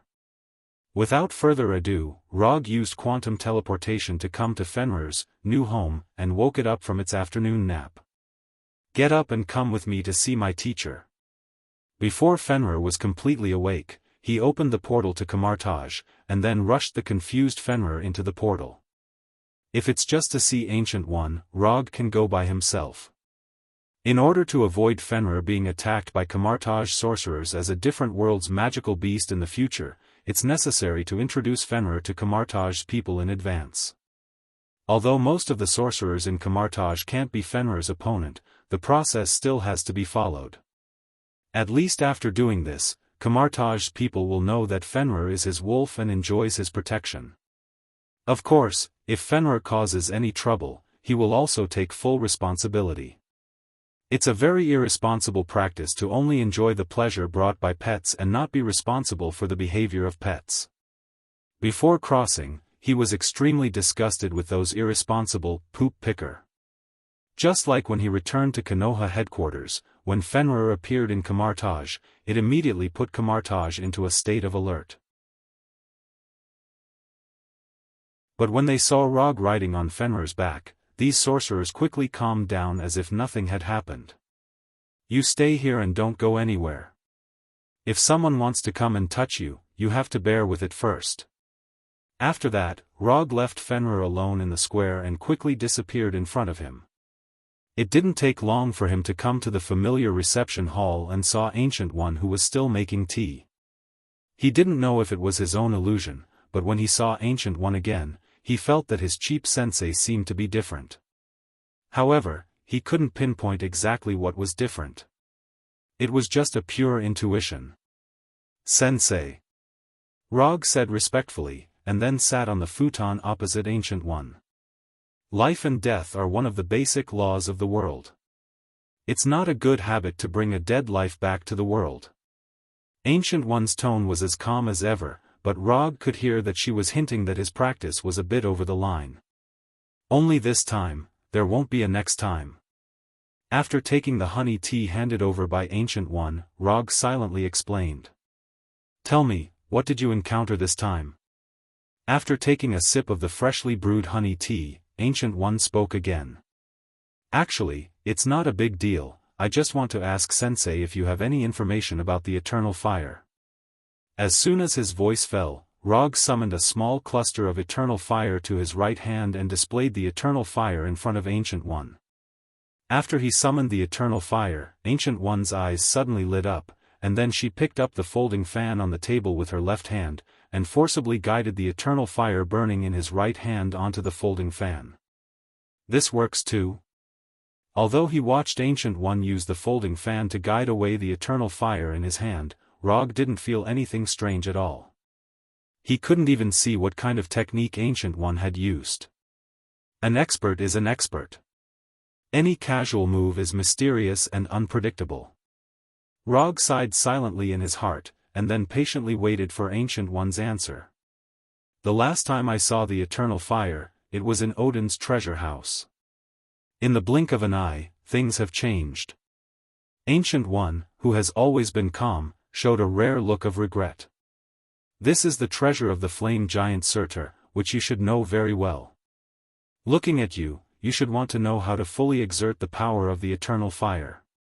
Ancient One glanced at Rog, and then continued, the eternal fire is a treasure that is bound to Surtur's soul. Except for him, no one can exert the power of the eternal fire to the limit. Odin can't do it, and I can't do it either. To some extent, you can understand the eternal fire as Surtur's exclusive weapon. Although you can't exert the eternal fire to the same extent as Surtur, it's not impossible to exert its power as much as possible. Having said that, Ancient One paused for a moment and let the eternal fire on the folding fan fly back to Rog's hand. To explain it in scientific terms, you can think of the eternal fire as controllable nuclear fusion, which is the so-called artificial sunday, but when using this artificial sun, you need to prepare the corresponding instruments in advance. For example, Surtur's Twilight Sword. Of course, if you just want to find more ways to use it, there are a lot of corresponding books in the library, you can borrow them. After that, Ancient One stopped talking and tasted the honey tea in front of him seriously. Thank you, teacher, I will visit you next time. Rog did not continue to disturb Ancient One and left the reception hall directly and returned to the square outside. I'm going to stay here for a while. Do you want to go back to the headquarters, or do you want to stay here with me? In the short term, he doesn't plan to leave Kamartaj. At least before the initial integration of the eternal fire into the existing combat power system, he won't leave. Woo, okay, I see. I'll tell the people here that you can go outside and play, but only if you don't hurt anyone, can you do that? Woo, Fenrir answered excitedly and tried to shoot out its tongue to lick Rog. But before it had time to stick out its tongue, Rog disappeared in front of it. After talking to the sorcerer who was in charge of dealing with the creatures from another world, he returned to Fenrir and opened the portal to the Himalayas. Without needing his instructions, when the portal opened, Fenrir ran in like a runaway husky. Looking at Fenrir, who looked like a mad dog, Rog sighed helplessly. While he was talking to Ancient One, Fenrir saw the Himalayas in the distance, and then could no longer suppress its yearning for nature. Out of respect for Fenrir and for its psychological health, Rog agreed to Fenrir's little request. As for whether the appearance of Fenrir will attract the attention of the outside world to the magical creatures of the Himalayas, he didn't care.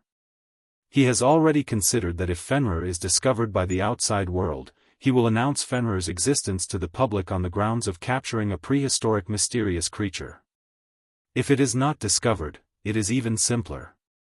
Fenrir is a brand new pet dog breed recently improved by Konoha. Docile and loyal, warm and friendly, smart and alert, it is the most loyal and reliable friend of people in the future. As for whether people will believe this, with Konoha's current reputation among people, it is not difficult. After releasing Fenrir, Rog came to the room where he lived and changed into the Camartage standard robe. Although whether he changes his robe or not, other sorcerers know that he is a student of Ancient One. But, when in Rome, do as the Romans do. Since he plans to study in Camartage for a while, it is best to follow the customs of Camartage. This has nothing to do with strength and status, it is purely a kind of respect. In this way, Rog once again started his learning journey in Camartage. Unlike the last time he had Ancient One to teach him personally, this time, he can only learn by himself. Outer Space, Private Research Space Station. The cosmic storm is accelerating, and it will come in a few minutes, not a few hours. Reed Richards, who was wearing a light blue uniform, said nervously to Susan Stone, who was next to him. "We have less than 6 minutes left." After checking the latest observation data, the blonde Susan said anxiously. "Damn it." After getting the latest data, Reed cursed and then ran quickly to the other side of the space station. "Ben, come in right away." While running to the observation room, Reed used his portable communicator to contact Ben, who was working outside the space station. "I've just finished half of my work, top student." Ben, wearing a spacesuit, turned his head to look at the observation room and replied with a smile.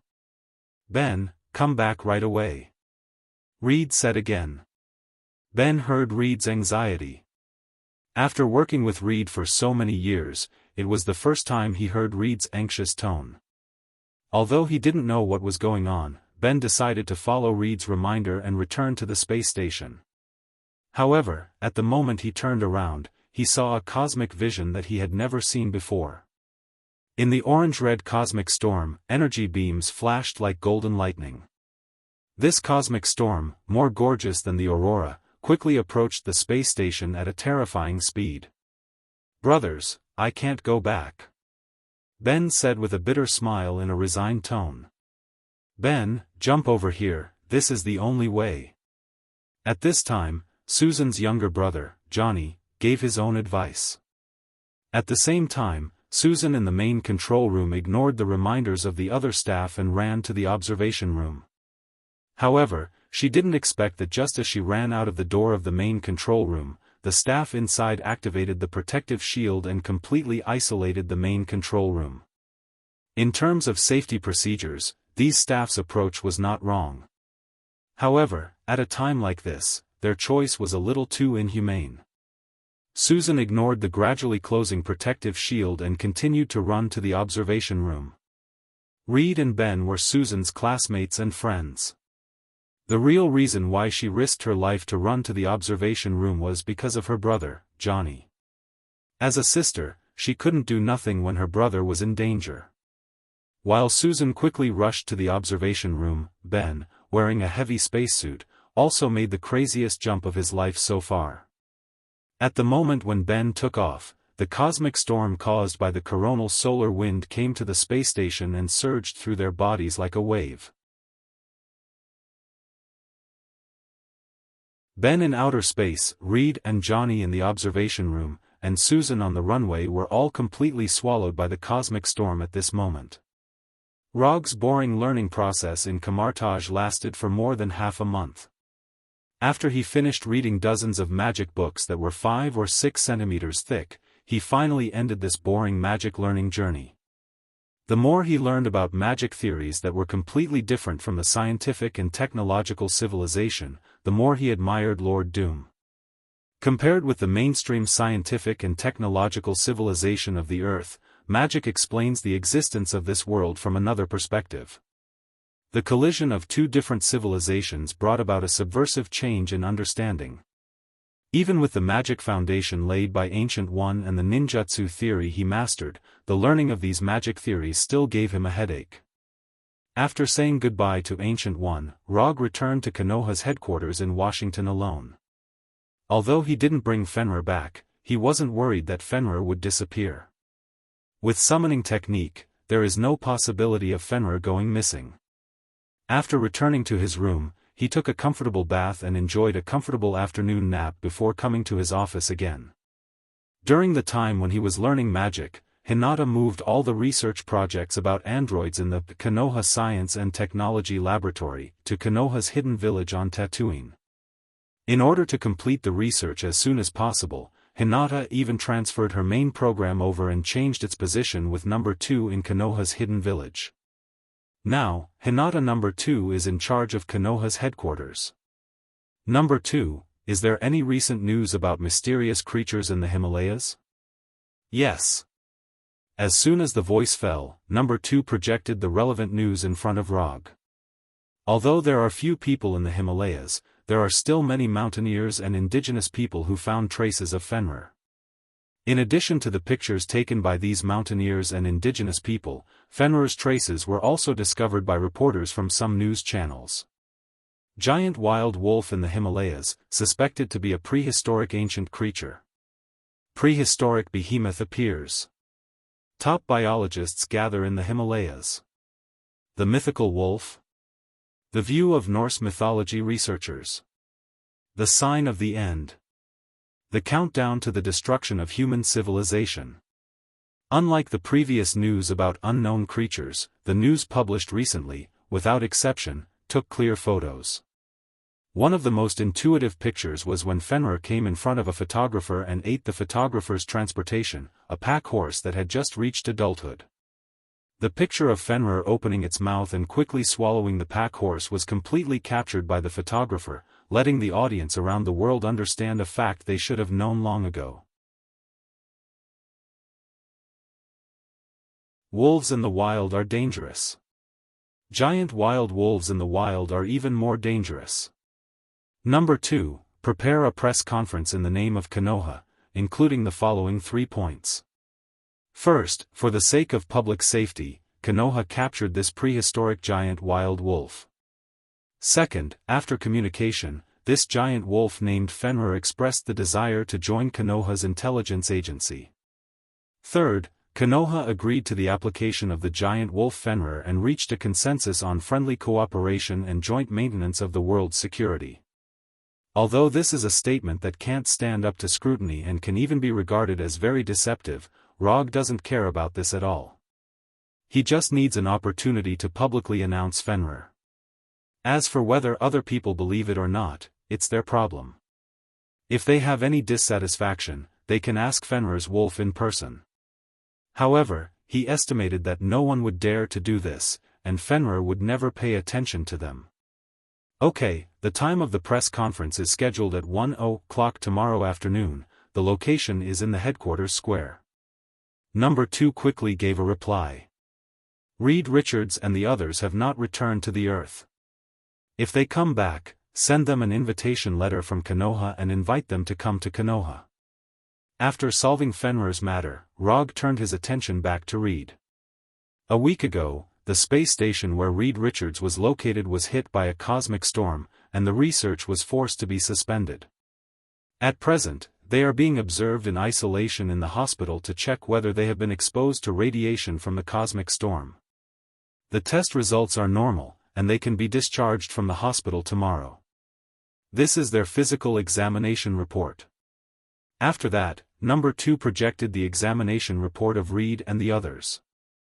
Send them an invitation letter first, and arrange a team of special forces to pick them up. I hope to see the 4 of them after the press conference. Rog didn't look at the examination report given by number 2.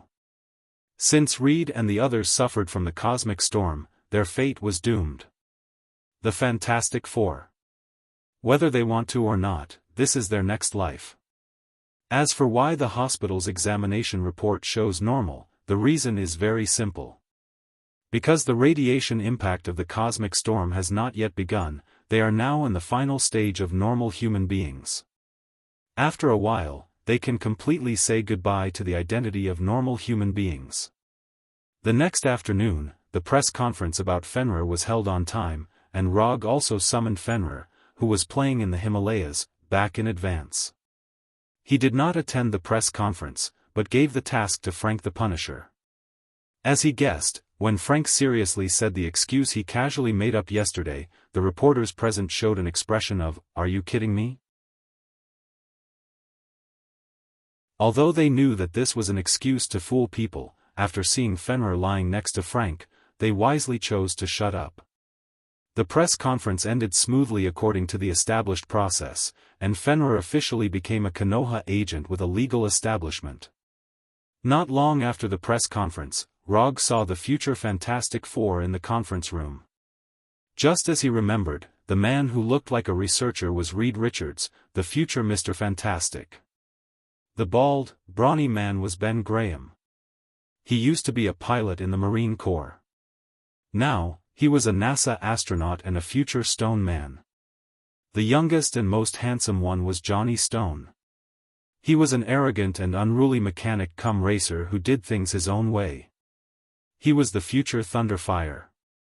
As for the last one, it was the future Invisible Woman, Susan Stone. Like her younger brother Johnny, Susan has a good appearance, a beautiful face, a curvy figure, and an amazing career. Hello, nice to meet you, I'm Rog, the current director of Konoha Intelligence Agency. After seeing Reed and the others come in, Rog, who was sitting on the sofa, took the initiative to stand up and introduce himself. Hello, my name is Reed. Reed introduced himself with a puzzled look on his face. He then shook hands with Roger in a daze. With Reed taking the lead, the other 3 introduced themselves one after another. Sit anywhere, you don't have to be so nervous, I'm not a bad person. People who know me know that I'm a very kind person. Rog said with a smile, and then sat on the sofa opposite the 4 of them. However, his explanation did not ease the tension of Reed and the others, but made them more nervous. Reed and the others couldn't be blamed for being too nervous, after all, Rog's image in the outside world was a bit too domineering. Coupled with his superhero identity, this made Reed and the others, who were ordinary people, involuntarily feel a pressure and nervousness that seemed to come from their biological instincts. The 4 of you are professionals in your respective fields. This time I invited you here in the hope that you can join Konoha and help Konoha better maintain world peace. Rog did not tell them about the Super Skrull, but directly invited the 4 of them to join Konoha. Rog-san, I'm sorry, we all have our own research, it may not be convenient for us to join Konoha. After more than 10 seconds of silence, Reed cautiously expressed his opinion. I don't object to you having your own research, but what I want to say is that joining Konoha will make it more convenient for you to carry out your own research. Whether it's equipment, funds, or personnel, Konoha can provide you with everything you need. If the information I got is correct, Reed, the 4th installment of your Baxter Building payment is almost overdue, right? Normally, a genius scientist would not be short of money. Especially in a capitalistic society like America. However, not every genius scientist could go through the initial stage of accumulation. The higher the level of the research project, the more resources it required. Science and technology required financial support. Can we really get everything we need? The one who spoke wasn't Reed, but the youngest, Johnny. That's right, everything. Including your little hobbies, Konoha can satisfy you. Among the 4 of them, Johnny was definitely the easiest to tempt. Greedy, lustful, doing things his own way, hedonistic. I'm in. After receiving Roger's confirmation, Johnny didn't even think about it before agreeing to it. A wise decision. Welcome to the team. With Johnny's good start, the rest of the matter became much simpler. Since Johnny joined, Susan would naturally join as well. As for Reed and Ben, after a few minutes of serious consideration, they finally agreed to Rog's invitation. The future Fantastic Four now belonged to Konoha.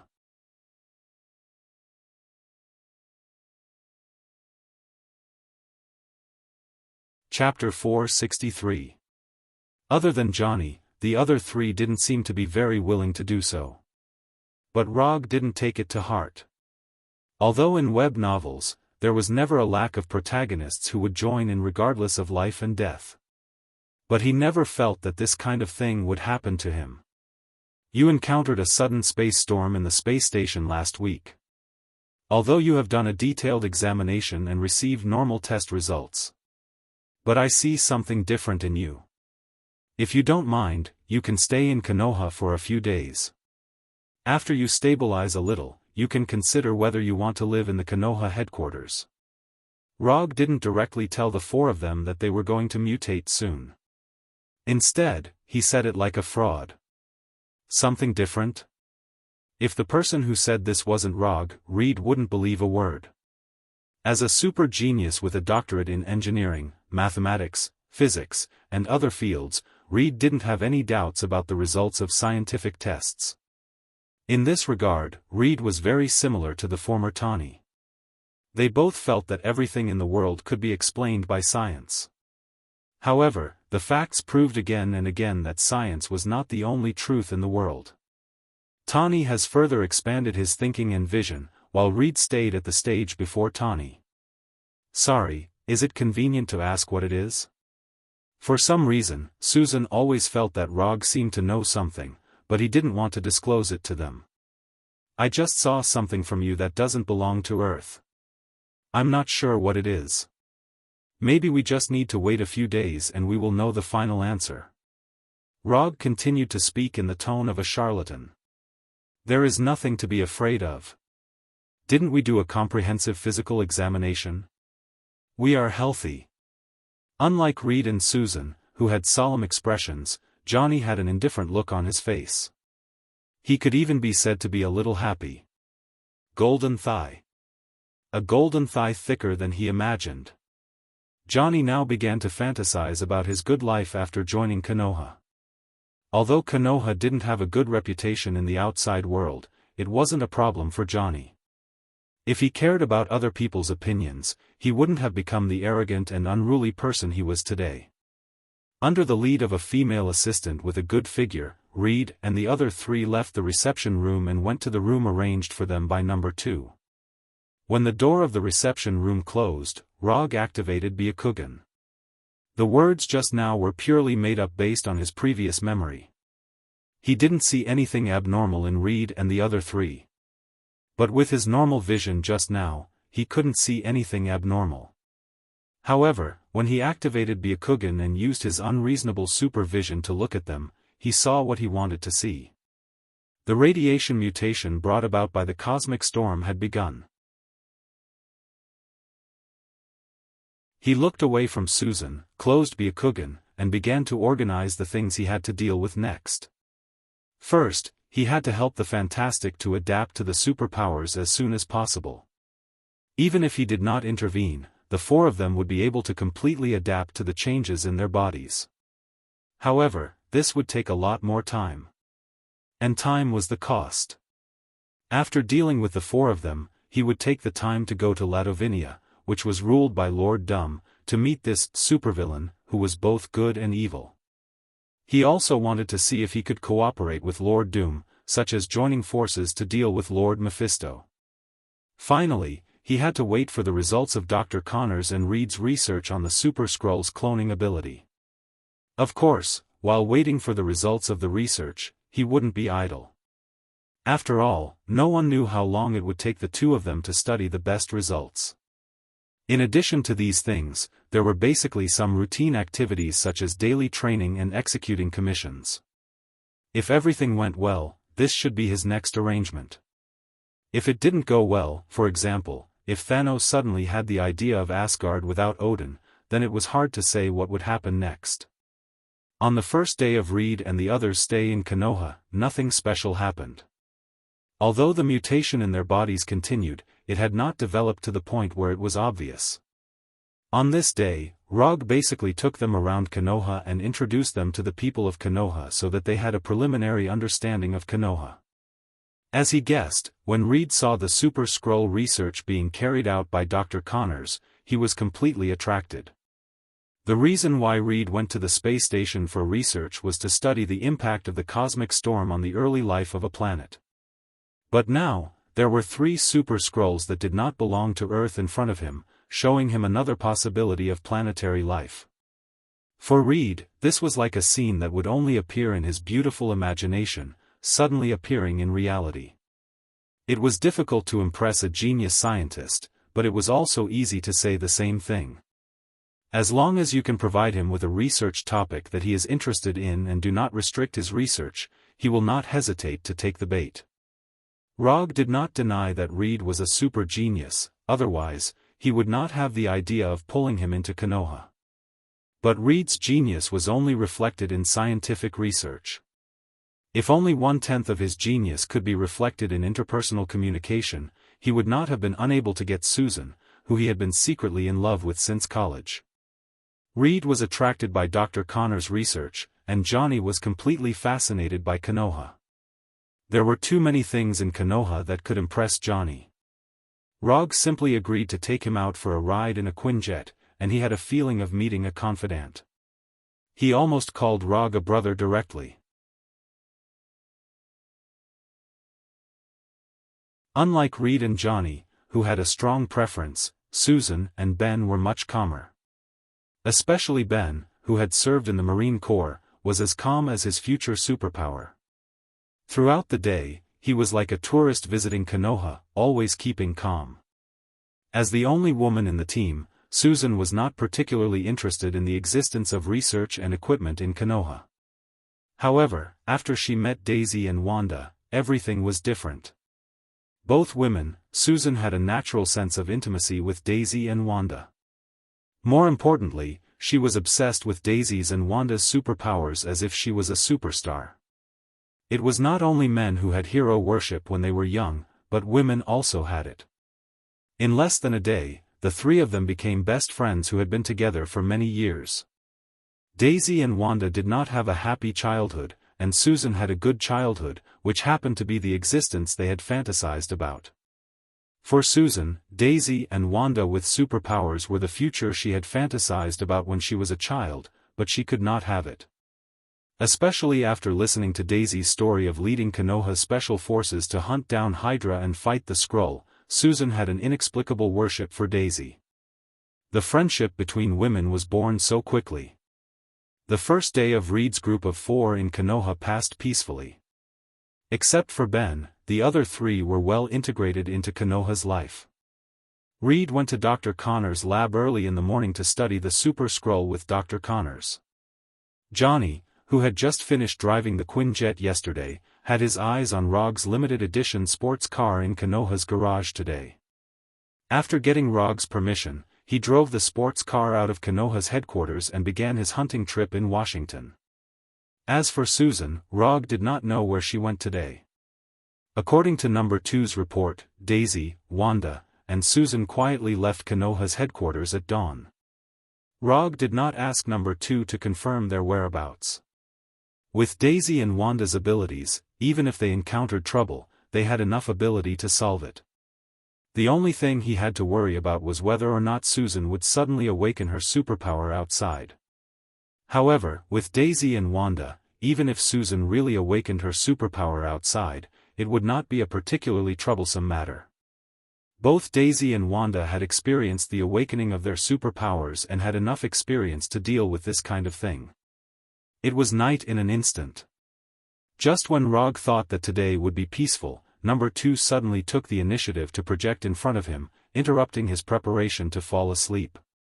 At this time, number 2 projected the image of Hinata after her marriage. And the projected image was the kind that Rog had never seen before. Although number 2 still looked like Hinata, it was Hinata wearing a classic kimono. Rog clearly remembered that he had never seen Hinata in this image before. Before he could ask, no. 2 reported, "Sir, there's an abnormal energy fluctuation in Ben Graham's room. Should we arrange for guards to go over?" Abnormal energy fluctuation? After hearing number 2's report, Rog did not hesitate and immediately gave the order. Immediately seal his room and inform Reed and the other 2. No need to arrange guards. I'll go there myself. As soon as his voice fell, Rog's body shone with a brilliant aurora-like light, and then completely disappeared from the room. At the same time, Reed and the other 2 also received number 2's notice and went to Ben's room. The moment they walked out of the door, they saw Rog already at the door of Ben's room. "What's wrong with Ben?" Reed immediately ran to Rog and asked anxiously. "If I explain it in a way that you're familiar with, then Ben is now mutating, a mutation at the DNA level." Rog explained calmly. At this time, Reed and the other 2 noticed that the veins around Rog's eyes were bulging. This made his white eyes, which were already different from ordinary people's, become even more strange. Mutation? How did he mutate? How did you know? Reed retracted his attention from Rog's Byakugan and asked 3 questions in a row. "I saw it with my eyes. My eyes can see some things that ordinary people can't." Rog did not explain the Byakugan's ability in detail. "Cool. Can I have this kind of eye too? Johnny would always be the most indecent of the Fantastic Four." "No." Rog looked at the 3 of them and then turned off the Byakugan. He used the Byakugan to confirm the situation of Johnny and the other 2 and found that they had also reached the critical point of complete mutation. Perhaps in a few seconds, they would be like Ben in the room and display their respective superpowers. "Then what are we waiting for? We need to." Seeing that Rog had no intention of entering the room to help Ben, Reed's face showed some dissatisfaction. However, before he could finish, there was a series of loud crashing sounds in the room. Dong. Dong dong. Dong, the dull crashing sounds, like rocks hitting the wall, made Reed and the other 2 involuntarily take a few steps back. They looked at the door that was only a meter away from them with hesitation and panic. This is the reason. Mutation is not eating or sleeping. Changing from one form to another is not an easy process. Of course, if you want to go in and persuade Ben, I can ask number 2 to open the door for you. Just as Rog finished speaking, an even more intense crashing sound came from the room. Boom! Along with the sound of the collision, the automatic metal door in the room also shook violently. Ben began to attack the door. "Ben, is he going to be okay?" Susan asked Roger with a nervous look on her face. "No. It's just a little painful the first time, it won't happen in the future." Rog's expression was as calm as ever. Although Ben made a lot of noise, he was not worried at all.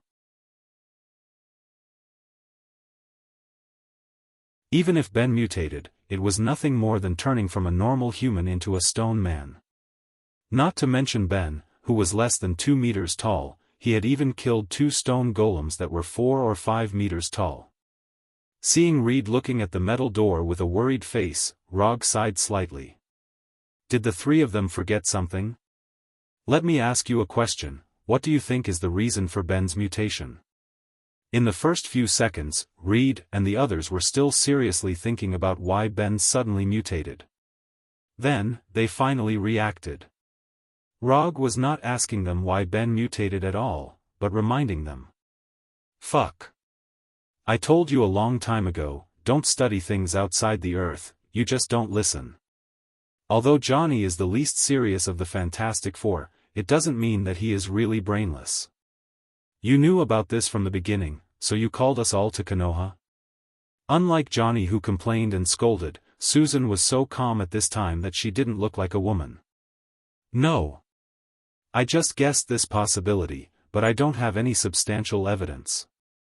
Rog certainly wouldn't say that he saw their future in other worlds, so he knew that they would become the Fantastic Four in the future. Although his explanation is not perfect, it is very consistent with his identity. He is the current director of Konoha's intelligence agency and the superhero Fourth Hokage. It was completely reasonable for him to be able to guess some things. It must be that the cosmic storm fundamentally changed our DNA. Susan expressed her opinion. "Let's not rush to conclusions. Before we come to a conclusion, we need to have a lot of evidence." Reed replied with the rigor of a scientist. "Oh. Look." Just as Susan and Reed were about to continue to express their opinions, Johnny suddenly spoke.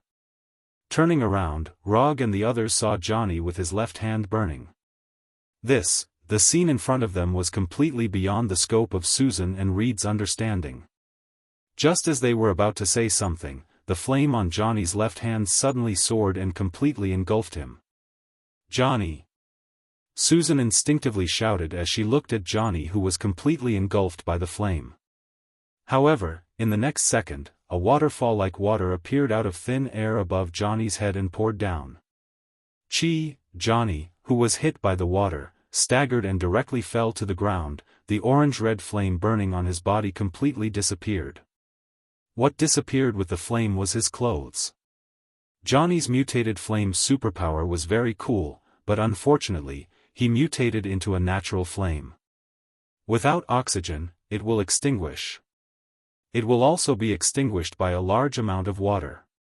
What Rog just used was not a newly developed water release ninjutsu, he just turned chakra into water. This kind of chakra manipulation skill is not very useful against other enemies.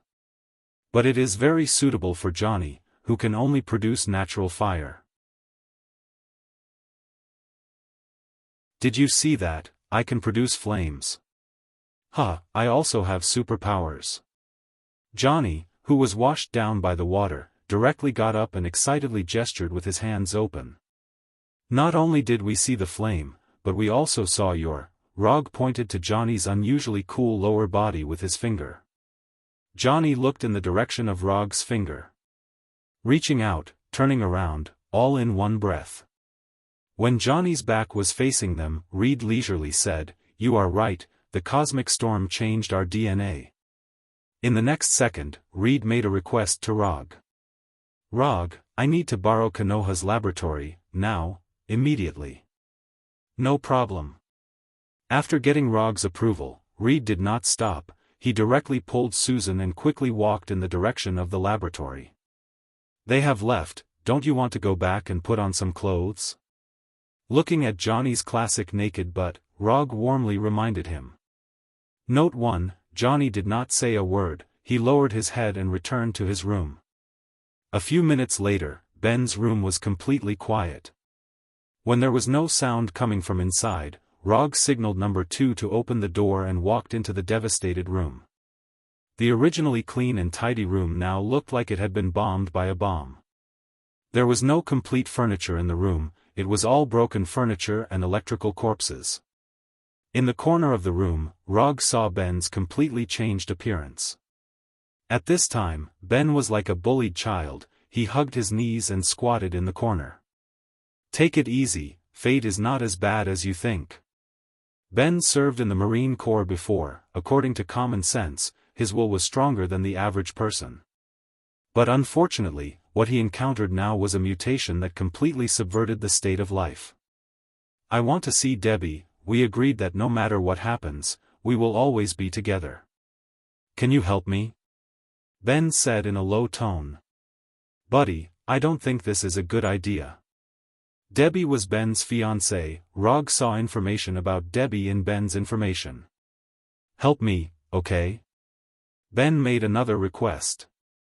"I will arrange a plane to take you there. If you need, I can let the special force go with you."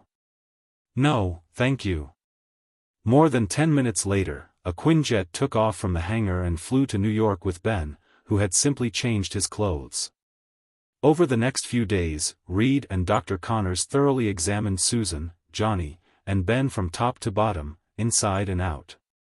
Of course, Reed did not forget to test himself. In the process of the examination, Reed and Susan's superpowers also awakened one after another.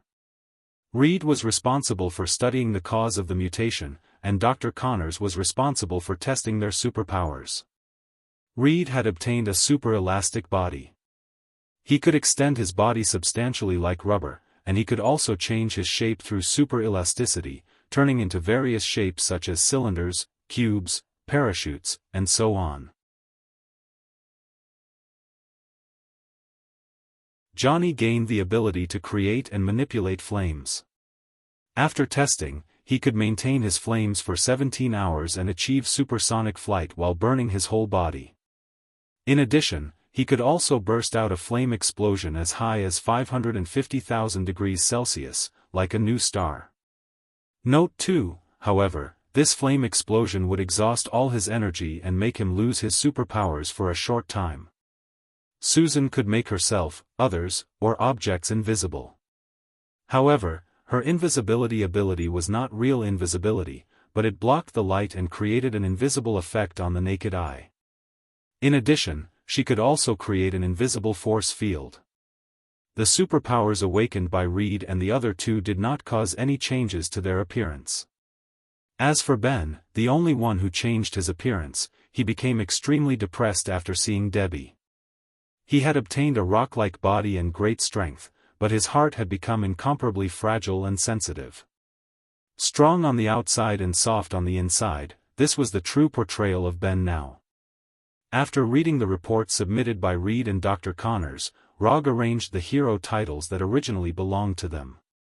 Mr. Fantastic Reed, Susan the Invisible Woman, Johnny the Thunderbolt, Ben the Stone Man.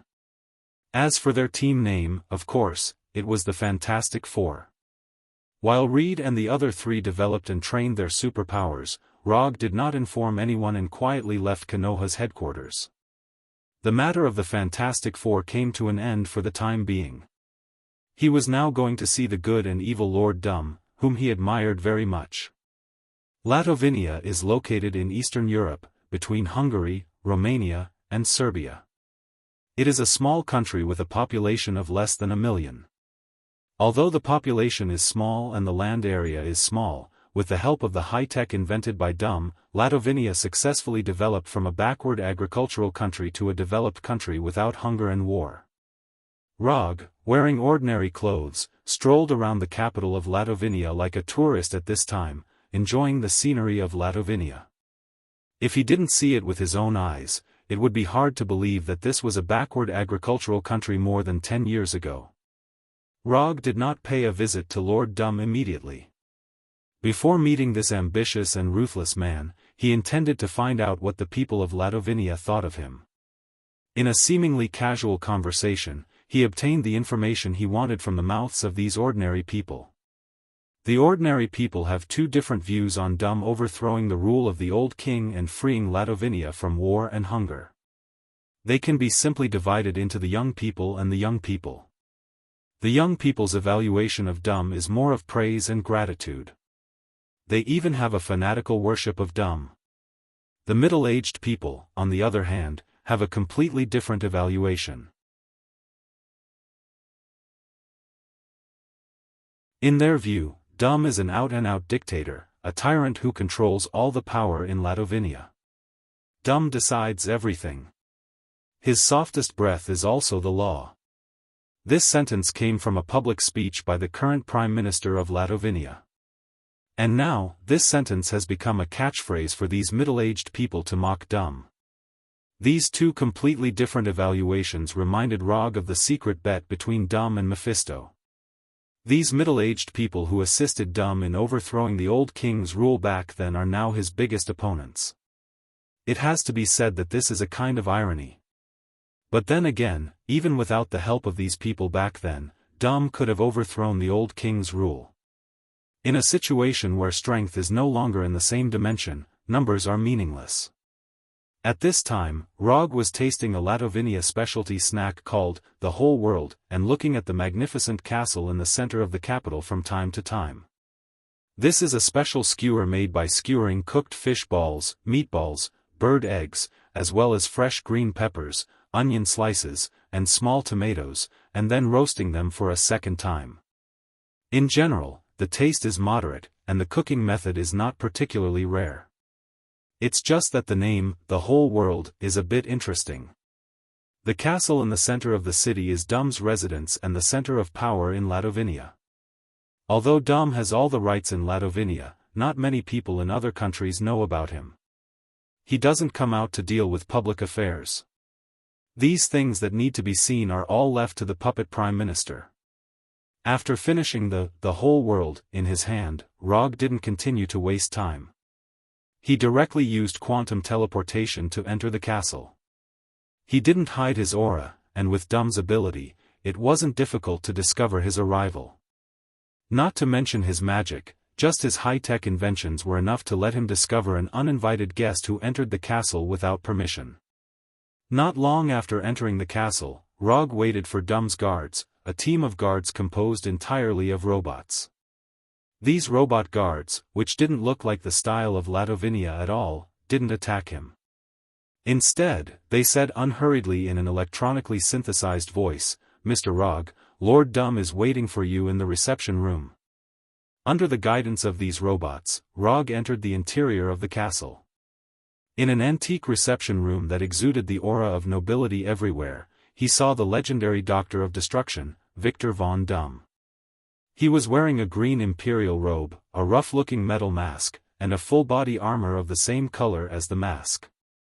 The imperial robe that Dum wore was taken from the old king, symbolizing the status of the monarch of Ladovinia. The mask on his face was obtained when he was learning magic in the Himalayas. It could enhance his magic ability. Because he was too eager, he put the mask on his face before it cooled down, which made his already disfigured face even more serious.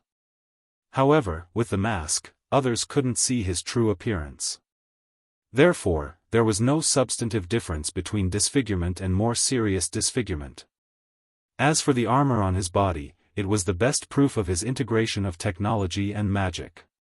This set of armor can not only absorb and manipulate a variety of energy, giving him complete control of machinery, but also use all the magic he has learned. On the armor, there are even fragments of the true cross, which can resist the attacks of Dracula and other vampires and other undead creatures. Ladovinia has no intersection with Konoha. I can't think of any reason why the fourth Hokage of Konoha would come in person. Although Dum's tone was calm, the aura exuding from his body was not calm at all. It could even be regarded as oppressive. The purpose of my visit has nothing to do with Ladovinia. I came here specifically to find you. After taking a sip of the coffee brought by the robot maid, Rog said slowly. Find me? If I remember correctly, today is the first time we've met. If it weren't for his scruples about Rog's strength, Dum wouldn't have wasted any time on him at all. With this kind of energy, he might as well study a few more magic spells or research a few more new inventions. We can cooperate even if it's the first time we meet, and I can guarantee that you will be very interested in my next proposal. Looking at Rog's confident look, Dum pondered for more than 10 seconds, and then continued, Tell me your proposal. I can rescue your mother, Cynthia, from Mephisto. Rog directly showed his trump card. The moment he finished speaking, Dum, who was sitting across the long table, suddenly stood up, and his body exuded strong magic fluctuations. Along with the magic fluctuations, there was also a murderous intent. You're tuning in to the UnparalleledSwordWill YouTube channel. Don't forget to subscribe and join us on this journey to catch the most captivating stories.